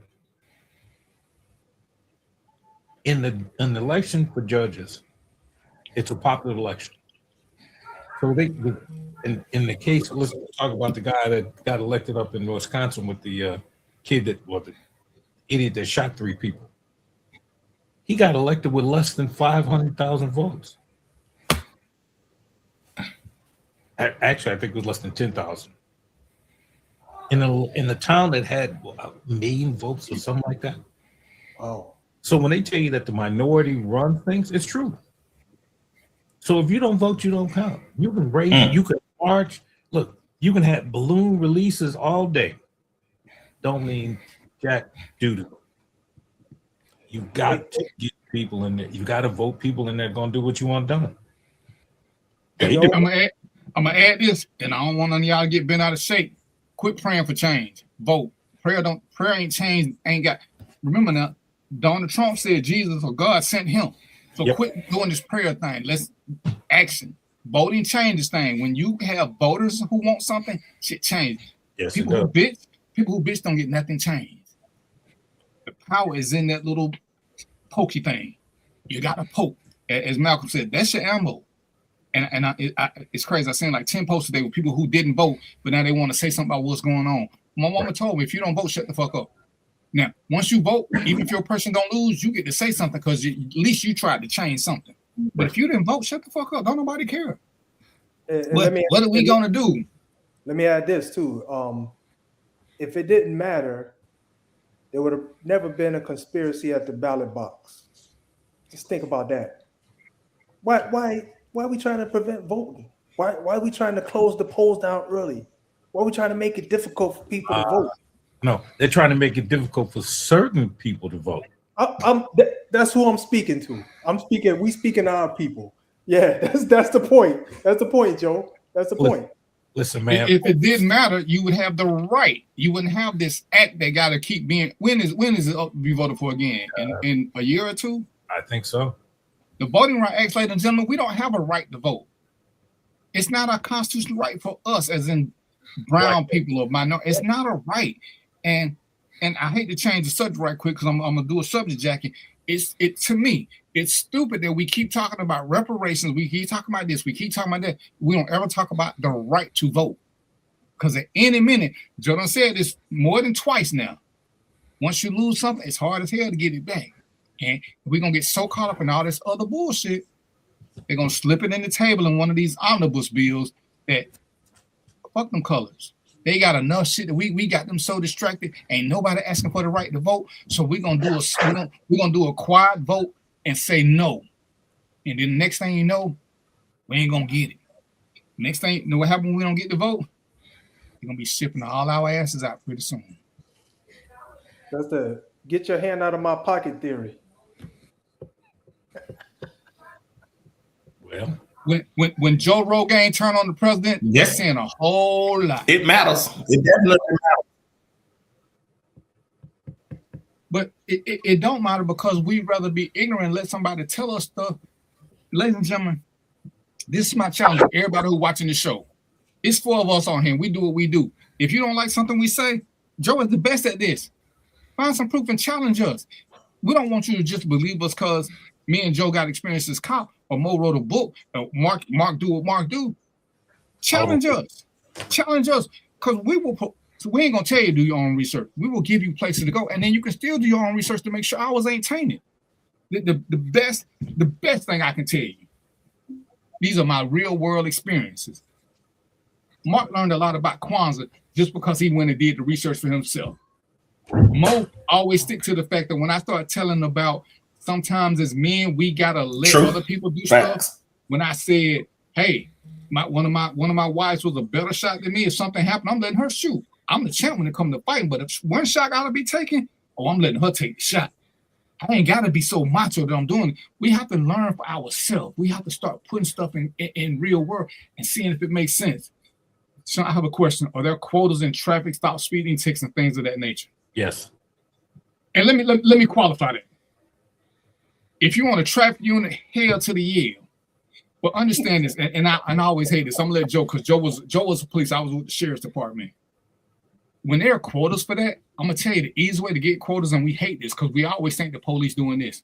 All they gotta do is hang around the black clubs. You know where most drunk drivers are coming from? They come from black clubs, but they know we can't pay the fees, so there's no money in it. So they go to the white neighborhoods where they get to pay them fees. So, like I said, for the sheriff's office, there are no quotas for speeding. But if you're in a traffic unit, oh yeah, you better get them stops. But go ahead, Joe. Tell more about it, because like I said, you were a policeman. Well, here's the reality. Look at state troopers, and that includes all state troopers. That it's a revenue generator. So yes, there's quotas, and if you're in a major metropolitan area, there are ticket quotas on parking tickets. That's why you have red light cameras. Listen, they rather put up red light cameras than those other gunshot detectors. The mayor of Chicago took out close to 60, I'll say a low number of 100, 200 cameras that were shot spotters, but he put in speed cameras. Wow. So which one's really concerned with public safety? Yeah, that's concerned with the economics of public safety. Yeah. But that's what I'm saying. They put most of these traffic units in the rich neighborhoods. You don't ever hear them complain about being profiled. But that's who can afford to pay these traffic fines. The people in the hood can't afford. They'd rather drive around with a suspended license. The white people ain't finna do that. They need their license. Man, look at what a DUI attorney costs. Listen. Ooh, that's what the money is. Don't fuck a murder trial. Be a DUI attorney. A DUI ticket, a initial DUI ticket is a $10,000 ticket right off the bat. Wow. Got the numbers. Now, if you think I'm kidding you, look at any city, because each city has, you can look it up, please, by state, and do a Google of highest tickets in DUI writing and see whose name is there. And each state got one. I know a couple of them personally. I mean, these guys, but it It's a specialty. You just can't do it. You have to take a class. You have to take the class on the machines. You have to be certified every so often, and you got to produce, because they don't put you in those positions because you're a great guy.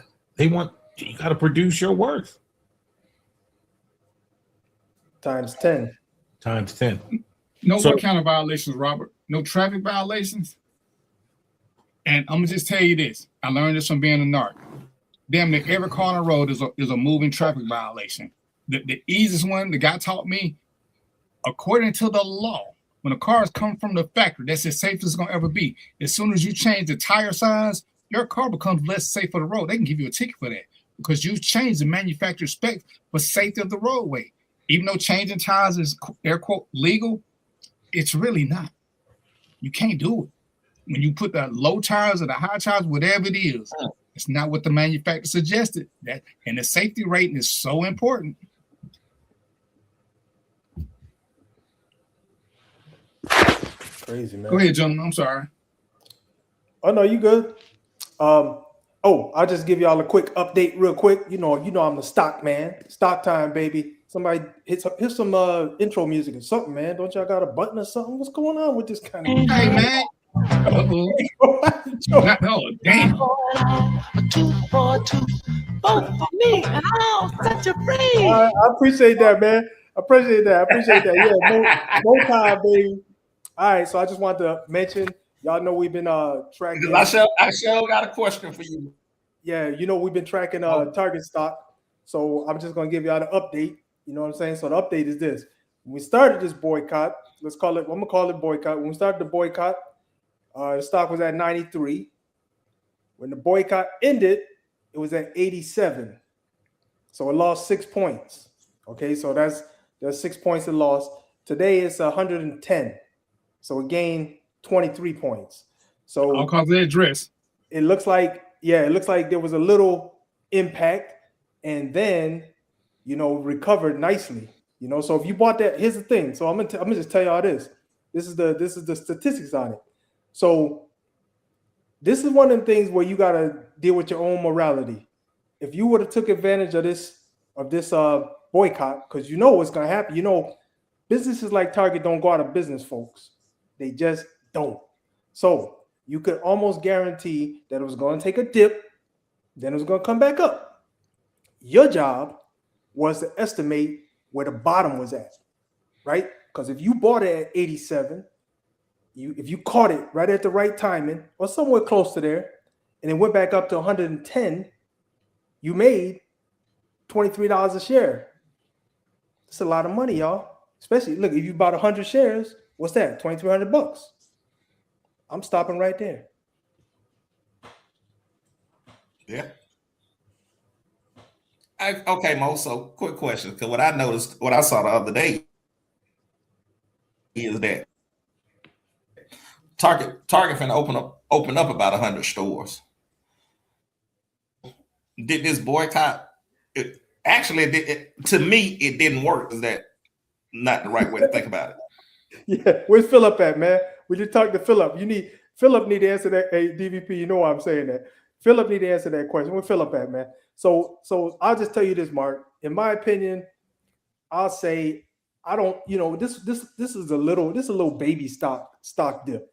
If you look at Target's historical stock dips and gains, you're gonna find one that dipped about the same amount, about 6 points. You're gonna find one that dipped 6 points somewhere in Target's lifetime. Is because stocks are up and down, right?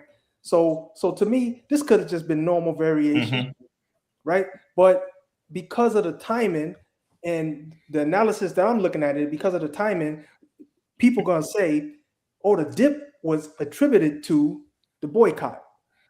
So fine, say that, but you only lost 6 points, man. That's within normal variation of stocks. So I don't know if I answered your question, Mark, but ask it again, man. Okay. What was your question? You did. I did. Okay, so there it is. I mean, you did, because like I say, what I just saw a few days ago, they finna open up 100 stores. Yeah, but you wouldn't typically open up 100 stores if you take them out.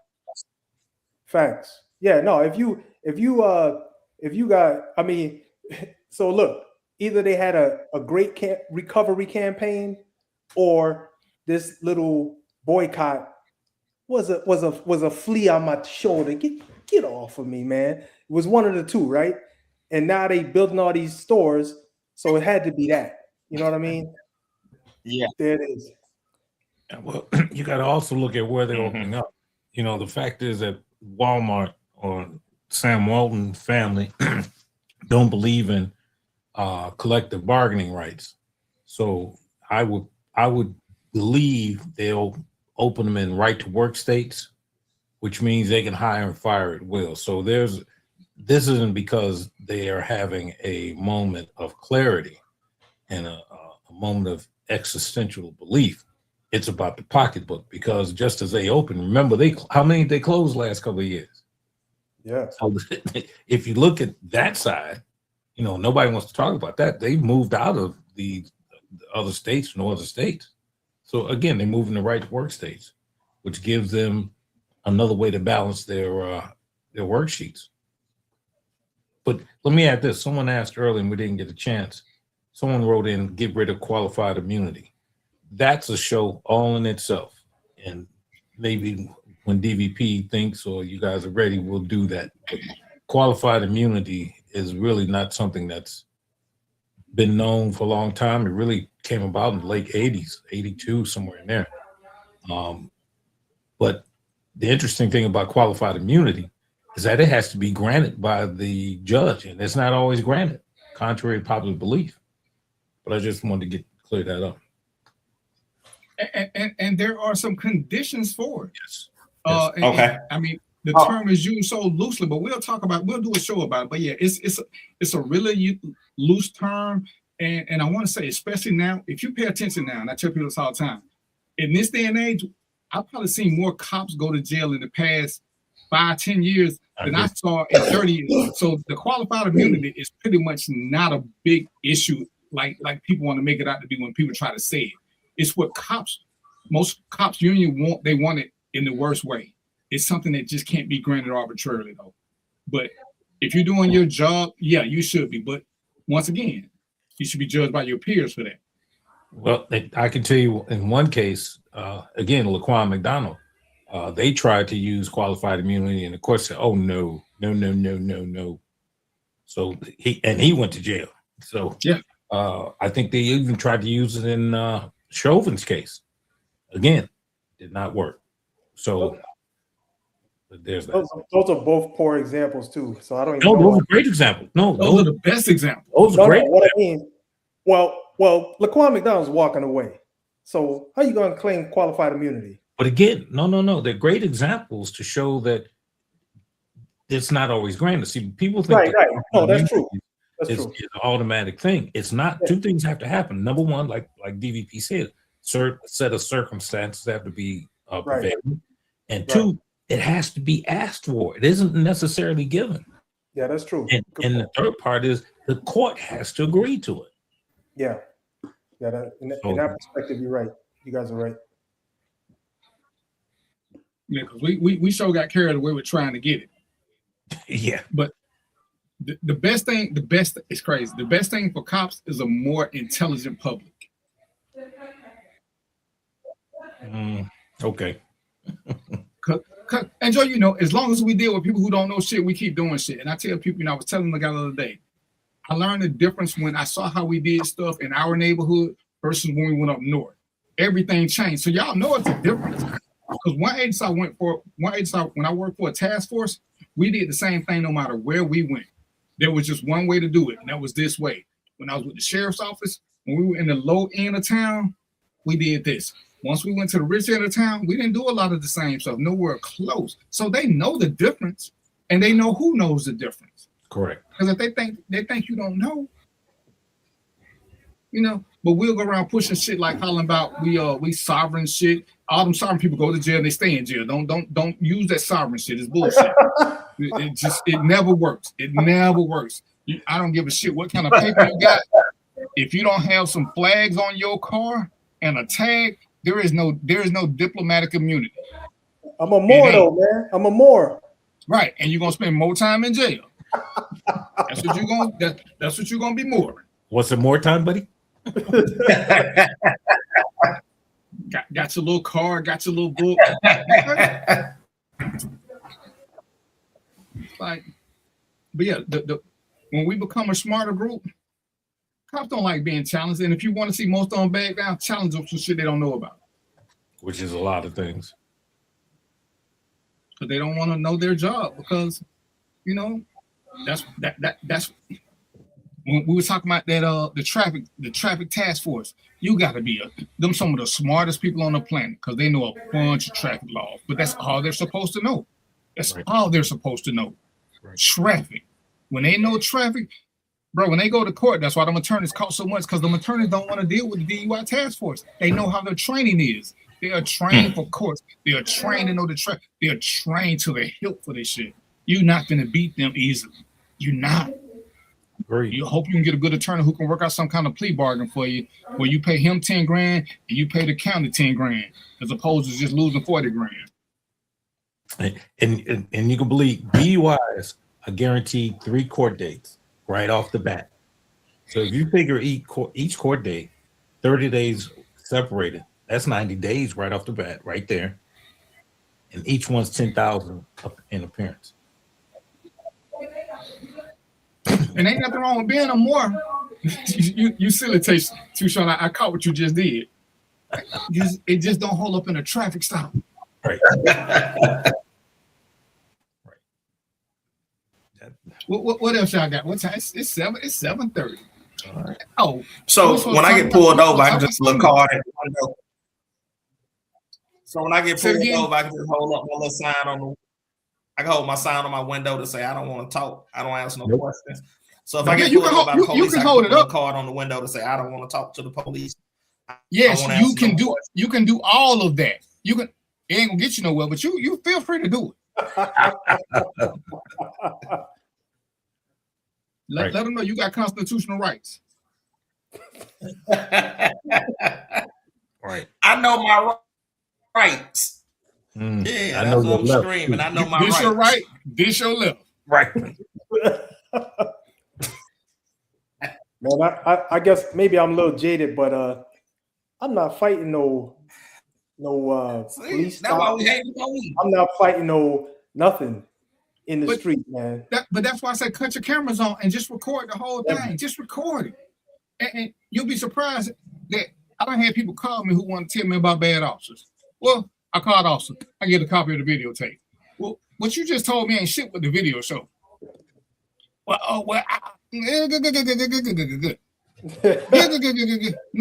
the officer knocked on the window. You were sleeping. He knocked on your window for 3 minutes. You never moved. He went back to his car, came back and knocked. Ain't no such thing as a good cop. Who said that? Okay. Mark said that. Mark, you said that? Man, don't go visit Jomo no more. That's all I'm gonna tell you, man. Ain't no such thing as a good. Don't go visit Jomo no more, man. He ain't let you in this time, man. Oh no! When I go back to his house, we're gonna make some stuff. Yeah. You better not go visit. We're gonna race his race balls.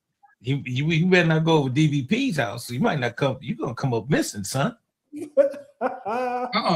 That's Rob. You see, Robert called those pigs. I'm gonna let you have that little bit. I know, Mr. Moore. Oh no, he ain't the Moore. That's I know. I got it. Yeah, Moore. I got it. No, I'm talking about Robert. Robert, the one calling those pigs. I'm gonna let you have that little disrespect, Robert. Yeah. Him and Mark belong in the car together. You know, they can be more brothers. And you know, like I said, I ain't here to defend cops. I ain't here to prosecute cops because I can tell you. Hey, Robert. I can tell you. Hey, both sides. Come on and sing it to them. But one something about it, all these people who hate cops. When something happens at their mama house, they somewhere, they're gonna call 911 and they ain't gonna say, hey, don't send the cops. They're gonna say, hey, send them because I'm over here. I don't want to get up. Can y'all go help? I'm gonna put my tax dollars to work. I'm gonna call every chance I get. Mm-hmm. Yeah, Mark, Don't you make know no you sense got for me to be some, wasting my tax money. yeah, you know, Mark, you don't pay no tax money. You want it already for child support. What are you talking about? Talk to that boy. Hey man, I beat that child support case. Not from what I heard. Okay. Not from I what I got heard. smart. I got smart. I just went and got custody of my daughter. I stopped paying child support. Yeah, okay. I saw you on Cutler's Court, and the Then when I judge. got custody, I couldn't even get child support. I saw you. That's the thing, though. But yeah, but you know, I do believe it's some, you know, decent officers out there that do their job to the best of their ability, and then I think it is some bad ones. I mean, you know, it's just hard to figure out which one gonna pull you over. It ain't. I'm gonna tell you why. I'm gonna tell you why bad cops exist. Same thing I told Rob. You know why bad cops exist? Because people like y'all will say all cops. And it Rob, because me and Rob used to have this argument. Oh, y'all do this. Robert, when you ran across the dirty cop, how many cops was with him? Nobody. So if I wasn't there, how you gonna say I know who a dirty cop is? You knew who he was, and you didn't tell nobody. So bad cops exist because niggas won't say shit. Because you won't say nothing. Because you can look at the history and see how many cops going to jail. Why are they going to jail? Because somebody told on them. But see, niggas won't say shit. Niggas, but they'll blame everybody else who wasn't there. Oh, y'all know who it is.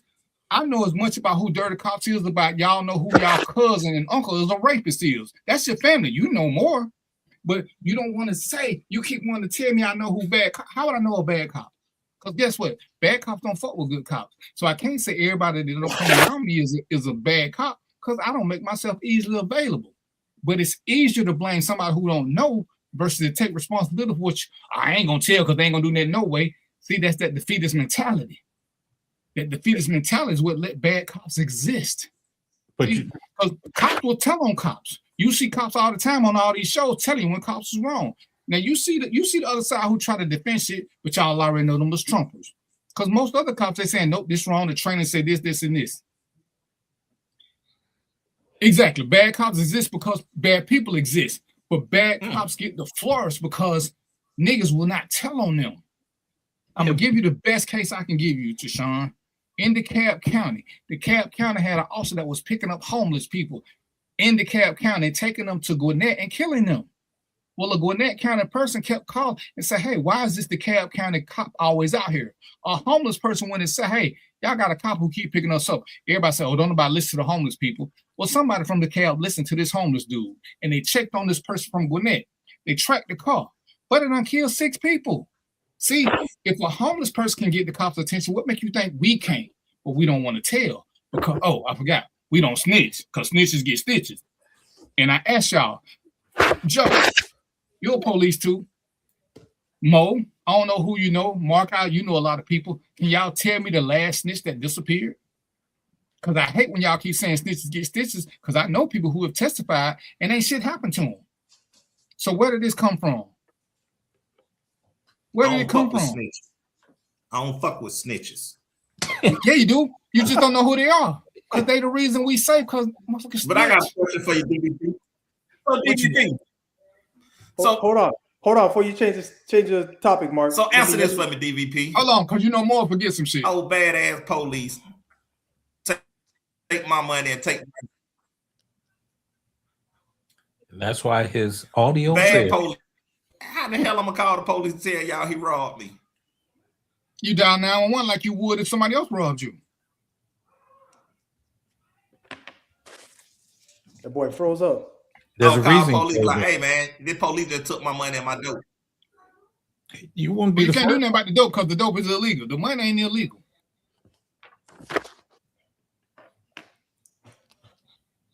I tell you what you got, Mo? Yeah, so, go ahead. Yeah. So I just that all police are bad kind of thing. I didn't come up with a philosophy. I got by that with data because in my book I got 2 police officers who actually went against the system. One is Joseph. You guys might know him. One is Joseph Crystal, and the other one is Nakia Jones. They're both in my book. I talk about them both, and they were essentially ousted out of the department for trying to do the right thing. Yeah. And who was the most famous person that did it? Serpico. They made a movie about it. And this was back in the 70s. He tried to kill him. Yeah. So good cops have always existed, but they can only do so much by themselves without people telling them. I told y'all before, I've been to court on 2 bad cops, but somebody came to me with information that I could validate, and I called GBI in prison. But I can't, and they asked me what I know. I don't know shit, but somebody got to tell. If don't nobody tell, ain't nothing to investigate. Because you feel like this, because you feel like that, ain't nothing I can do with feelings. We like data. We like facts that we can hold on to and present to somebody. Oh, he was rude. You can get over that shit. I'm not finna investigate a rude cop. It's just not going to happen. The reason why, my opinion, and is data, I believe is data driven, is the reason why the issue persists is because it's a lot for individual officers to go against a whole damn system. It's a lot, man. Absolute bullshit. No, it's not. That's bullshit. To go against a whole system. No, it ain't a whole system involved though. See, that's the lie that's perpetuated by the public. It's much easier because understand this. One, a bad cop is gonna cost everybody money. A bad cop makes everybody's job that much harder. Nobody wants a bad cop because it makes my life harder. Because now when I stop you after this crooked cop just took your money, you're giving me more shit that you would have never gave me before. It's much easier. It's even when you go after somebody who's established. The two that I took to court were well established. I got a little grief, but I got way more support than I got grief because people like, man, other people did know, but they were scared because they came from some, you can't stand up to them. Shit roll downhill. Shit does not roll downhill. Joe was a police chief. Joe got way more to lose than a line officer. Oh, if you do this, because I don't have to know this. I can say what I want to say. But when y'all teach me this, I can do this to you. You're just trying to scare me. You're trying to Gestapo me. The same thing police do in the black neighborhoods. Oh, if you tell, we're gonna come back. Okay. But shit, when I tell, I know one, I'm gonna move, or two, I'm gonna get my weight up. Come on back, player. Now I'm gonna be prepared. They ain't coming back. They depend on you being silent. They depend on you being scared. What do bullies do? What happened when the little boy take your lunch money at school?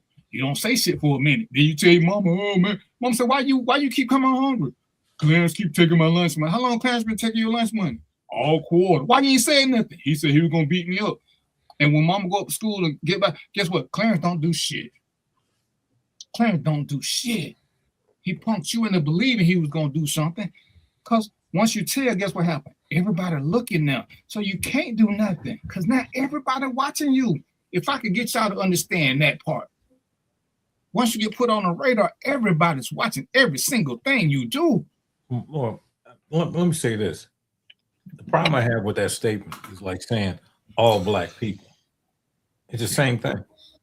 And if you want to allow them to say that about all black people, why would I let you say that about all policemen? Understanding that black policemen really were an unknown entity until late 1920s, 1918, I think was the first black policeman in the country. And even then, he couldn't arrest white folks. So no, and Nakia, speaking of Nakia, I know I used to talk with her all the time. She's down in Atlanta, but that's another story. Look up Shannon Spalding from CPD. She had to go, she left. She took down a whole TAC team. Wow. And she got threats from bosses, and again, if we want to bring her on a show, I'll get her. But so I don't adhere to the all theory at all. No, that doesn't work. I mean that, but that's I'm just gonna say this. I think that's that ideology doesn't work for anything. That all ideology, because even DVP, I learned this on this show. It's not that I didn't know, but DVP put it in words where I could understand. He said, look, all men don't even like women. So when you think about it that way, you can never do this all garbage. That all category doesn't work for anything. Not all women want to have babies. So it's you can't bucket it like that. You gotta be more nuanced. Let me address something. Robert says being a cop is not the same thing as being black. You missed the whole point. My point to you is that the all-inclusiveness is the same. So please don't confuse the two, because they're not. They're not the same. Even if you confuse the two, don't make statements that you have you can't back them up, Robert. You've never been a cop. See, people like, oh, you was a cop. Guess what I was before I was a cop? I was black. Guess what I can't never hide? I can't never, ever hide the fact that I'm black. See, somebody can stop me. They ain't gonna know I'm a cop, but I can't hide I'm black. When a cop pull me over, he don't be like, damn, I wonder if that dude is a cop. So when people make that statement ignorantly, because you've never been it, so you can't say what the difference is, because I've been pulled over. And hell, when I worked undercover, I got pulled over quite a bit. So what's the difference, Robert? From your experience, what's the difference? Because I guarantee you can't give me nothing.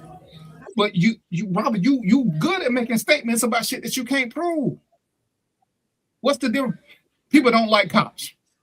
According to y'all, cops don't like black people. So what do me and Joe fall? What do me and Joe fall?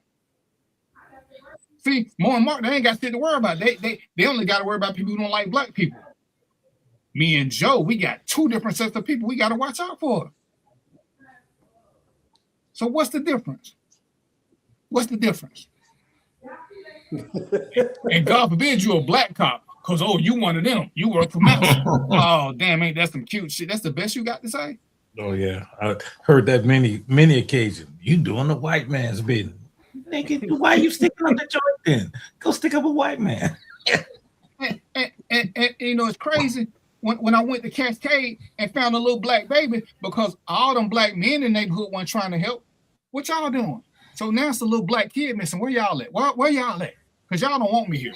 Because the first one I went do shit, I said, hey, y'all don't want me here. One, I didn't call my damn self. The lady called because her baby been kidnapped. All you motherfuckers around saw shit and didn't say shit. You don't like me because I'm a cop.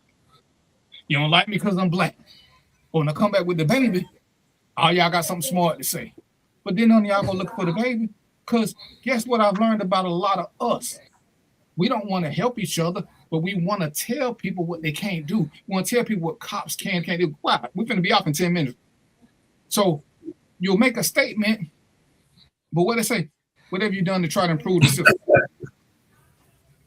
What have you done? When we talk about why there are no black male teachers, anybody who ain't trying to go to school and teach can't say shit. If you're not going to be part of the problem, if you're not part of the solution, then what's the you're part of the solution? And everybody want to sit in the cheap seats and say what it is.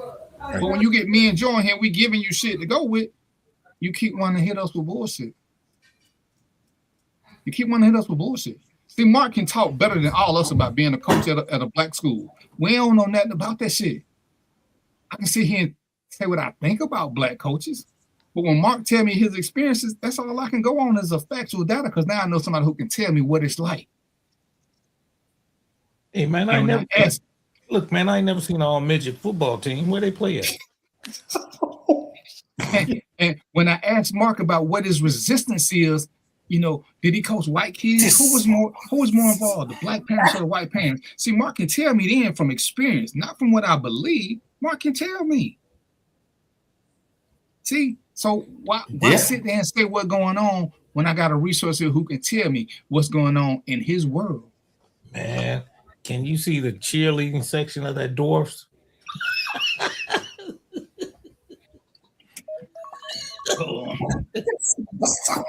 Hey, boy. You know I'll be back in Chicago real soon. And when I get there, I'm knocking on your door. Hey, man, listen, I see you sitting in that high chair again, so don't move too quick, because I don't want you to fall out and bust your head. Boys are crazy, man. That's how it's gonna be all year. 2 pillars and my feet dangling. Oh, hold on, Mark. I'm supposed to do my tie again for you. But Mo, Yeah, it's gonna be like this all year. It's 750. I ain't gonna raise hell all year. It was just because I got some crazy shit in my inbox about what I should and shouldn't be doing on my page. I just felt the need to tell people to have a frosty mug. Man, go step by step. You tie. You have a tie. Now untie. Go step by you step. Have two sides. You have to tie this tie. You put one side over the other. Okay. The side that's at the top, loop it through to where it comes up. So you got a little knot right there. Just throw that one over. Make your first little bow. This one, back over. Okay. You with me so far? I'm gonna do this in person. You sat here and basically said y'all had a different attitude in the white community. And when did I say anything about our attitude? Man. Mark, Mo, when did I say something about the attitude? We got different attitudes in white communities. If you ever heard me say anything about the attitudes, what I said was, because we're not from there, we are a little bit more apprehensive in white neighborhoods because we don't know them. We're not the same in black neighborhoods. The same with them. We always more comfortable around what we know. I don't like going to trailer parks. I don't know how white people think. That whole mess shit scares the living shit out of me. But when I got to go to the hood, I ain't got that same fear. I know what I'm looking for. I know what the telltale signs are. That's what I said. And I'm going to stick to that. We're always comfortable with what we know. We're always comfortable around who we know. But the law is still the law. But when I see white people run to a trailer, you think I'm going to run behind them? No, because guess what? They got better booby traps than us.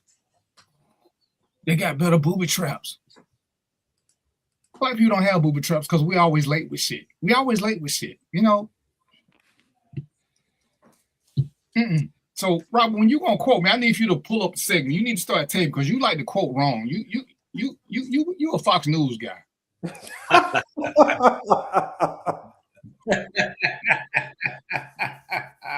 But we're gonna, Rob, I'm gonna have a show just for you, so you can come and ask me and Joe questions with Mo, and we gonna and Mark, because I'm gonna keep my people here, so y'all can do this. But ladies and gentlemen, anytime y'all got a subject y'all want us to address, hit one of us up, put our inbox. Ain't nothing we scared of. And if we gotta take a week or two to do some research, we'll do that too, because we like coming with factual shit. Especially, like I said, me and Joe, our thing is law enforcement. And the reason I like him is because there is a small difference between police and sheriff, because we don't do the same thing. Regardless of what people think, police and sheriffs don't do the same thing. You know, for the most part, most sheriffs are better with civil stuff because police don't have to know nothing about civil law. 99% of what they do is criminal and traffic. Most sheriffs don't know a lot about traffic, and we don't know a lot about 911 calls because we don't answer them. In most jurisdictions, some jurisdictions, sheriffs are first responders. But in major cities, the sheriffs ain't first responders. They're primarily backup units, and they do the county work. Correct. So there is a difference in what we do. So, but anyway, it's 7:53. Mark, what you got for a parting shot, brother? Hey, couple of things. I definitely enjoyed the show. Thanks for all the information about ICE from the police perspective. Definitely appreciate that. One thing for DVP and Joe Mo, can y'all take a look into the Victor Hill case?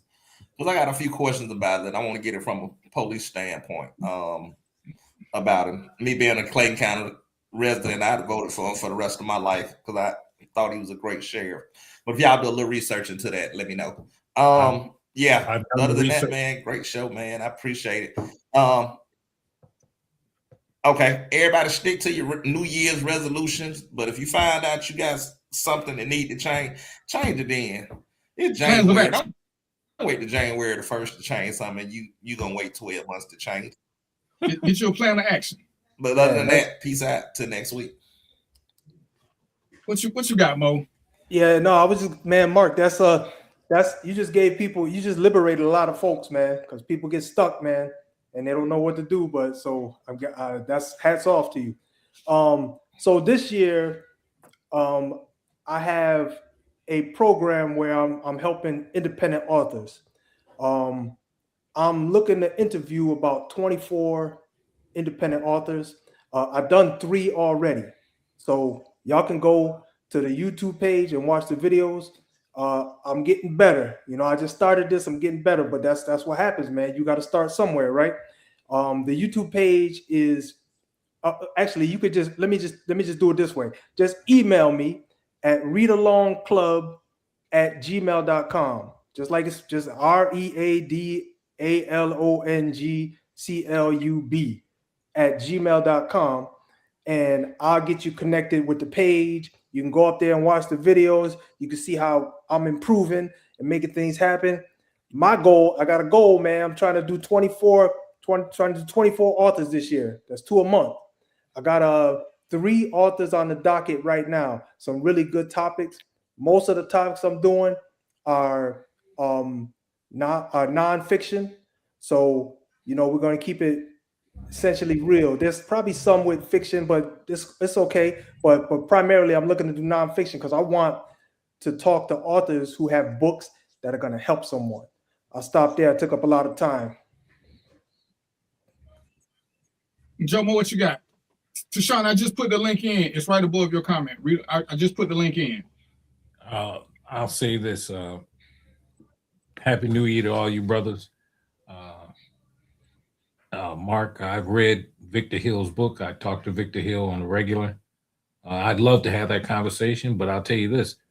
If he gets the pardon, and there's a good chance he will, but there's also a good chance he won't. If he gets the pardon, he will run again, and I guarantee he'll win again. He will win that. He'll win if he gets pardoned and runs. He'll win that sheriff's. He won't. I don't think he can win Congress again, but I believe he can win that sheriff spot. Wow. Okay. I'm gonna keep my comments to myself on Victor Hill. Maybe he's a changed man, but anybody that's a disciple of Eldrin Bell is looking for trouble and ain't looking for indictment. Victor Hill was great at what he did, and he got too big for his britches, if you ask me, because he just started doing crazy shit. But he was good for Clayton County. Like Red Dog was good for Atlanta when they first started. Then Red Dog got too big because remember Eldrin Bell brought in Red Dog. And they were overzealous, but it was needed at that time. Then once the drug situation wasn't so bad, Red Dog continued to elevate and do more and more worse shit. And Eldrin okayed it. But I'm gonna talk to Joe, and then we'll have that conversation. Y'all know it's 2026, and I'm gonna still say the same thing. Freedom of expression does not relieve you from freedom of consequences. When you say something, be ready to stand, be ready to be 10 toes down and stand for it. Don't spend 2026 telling people to do the research. If you're going to make a statement and you believe in it, give them your research and let them do that, and then let them do their own. But I hate people, tell me when you got your information from. Because I need to see how you got this. And then we can have a conversation. But us comparing notes from 2 different people, we ain't going to never be on the same page. If you believe what you're saying, say what you mean. But again, you can keep talking. It don't relieve you from consequences. Even though you got freedom of speech, you don't have freedom of consequences. Does a cookbook qualify? Does a cookbook? Does a cookbook? So, yeah, I kept trying to make Arthur be Arthur, but it's Arthur. Yeah. So here's the thing, man. If you got a story, you know, DVP put the email in the chat. If you got a story and it's a good story, you know, contact me, man. Let's talk about it. Let's figure out if it's something that people want to hear about. You know, I could see, you know, I know they made some movies about cooks and they were real good. So, you know, maybe you got a story in there. You know, maybe you struggled to become a cook. You know, maybe there's a struggle involved. Maybe there's challenges involved and all that. Yeah, that's stuff that we want to talk about. So yeah, make contact and we'll talk about it. Hey, we're gonna talk about the mushroom killer since you're a cook. Mo, that boy put seasoned salt in his hot dog water. He can't cook. Seasoned salt. Hey, and on that note, y'all know what it is. So I'm gonna let y'all have this piece popcorn and chicken grease and be out. Later. Y'all special as y'all can be. How the hell do you end this?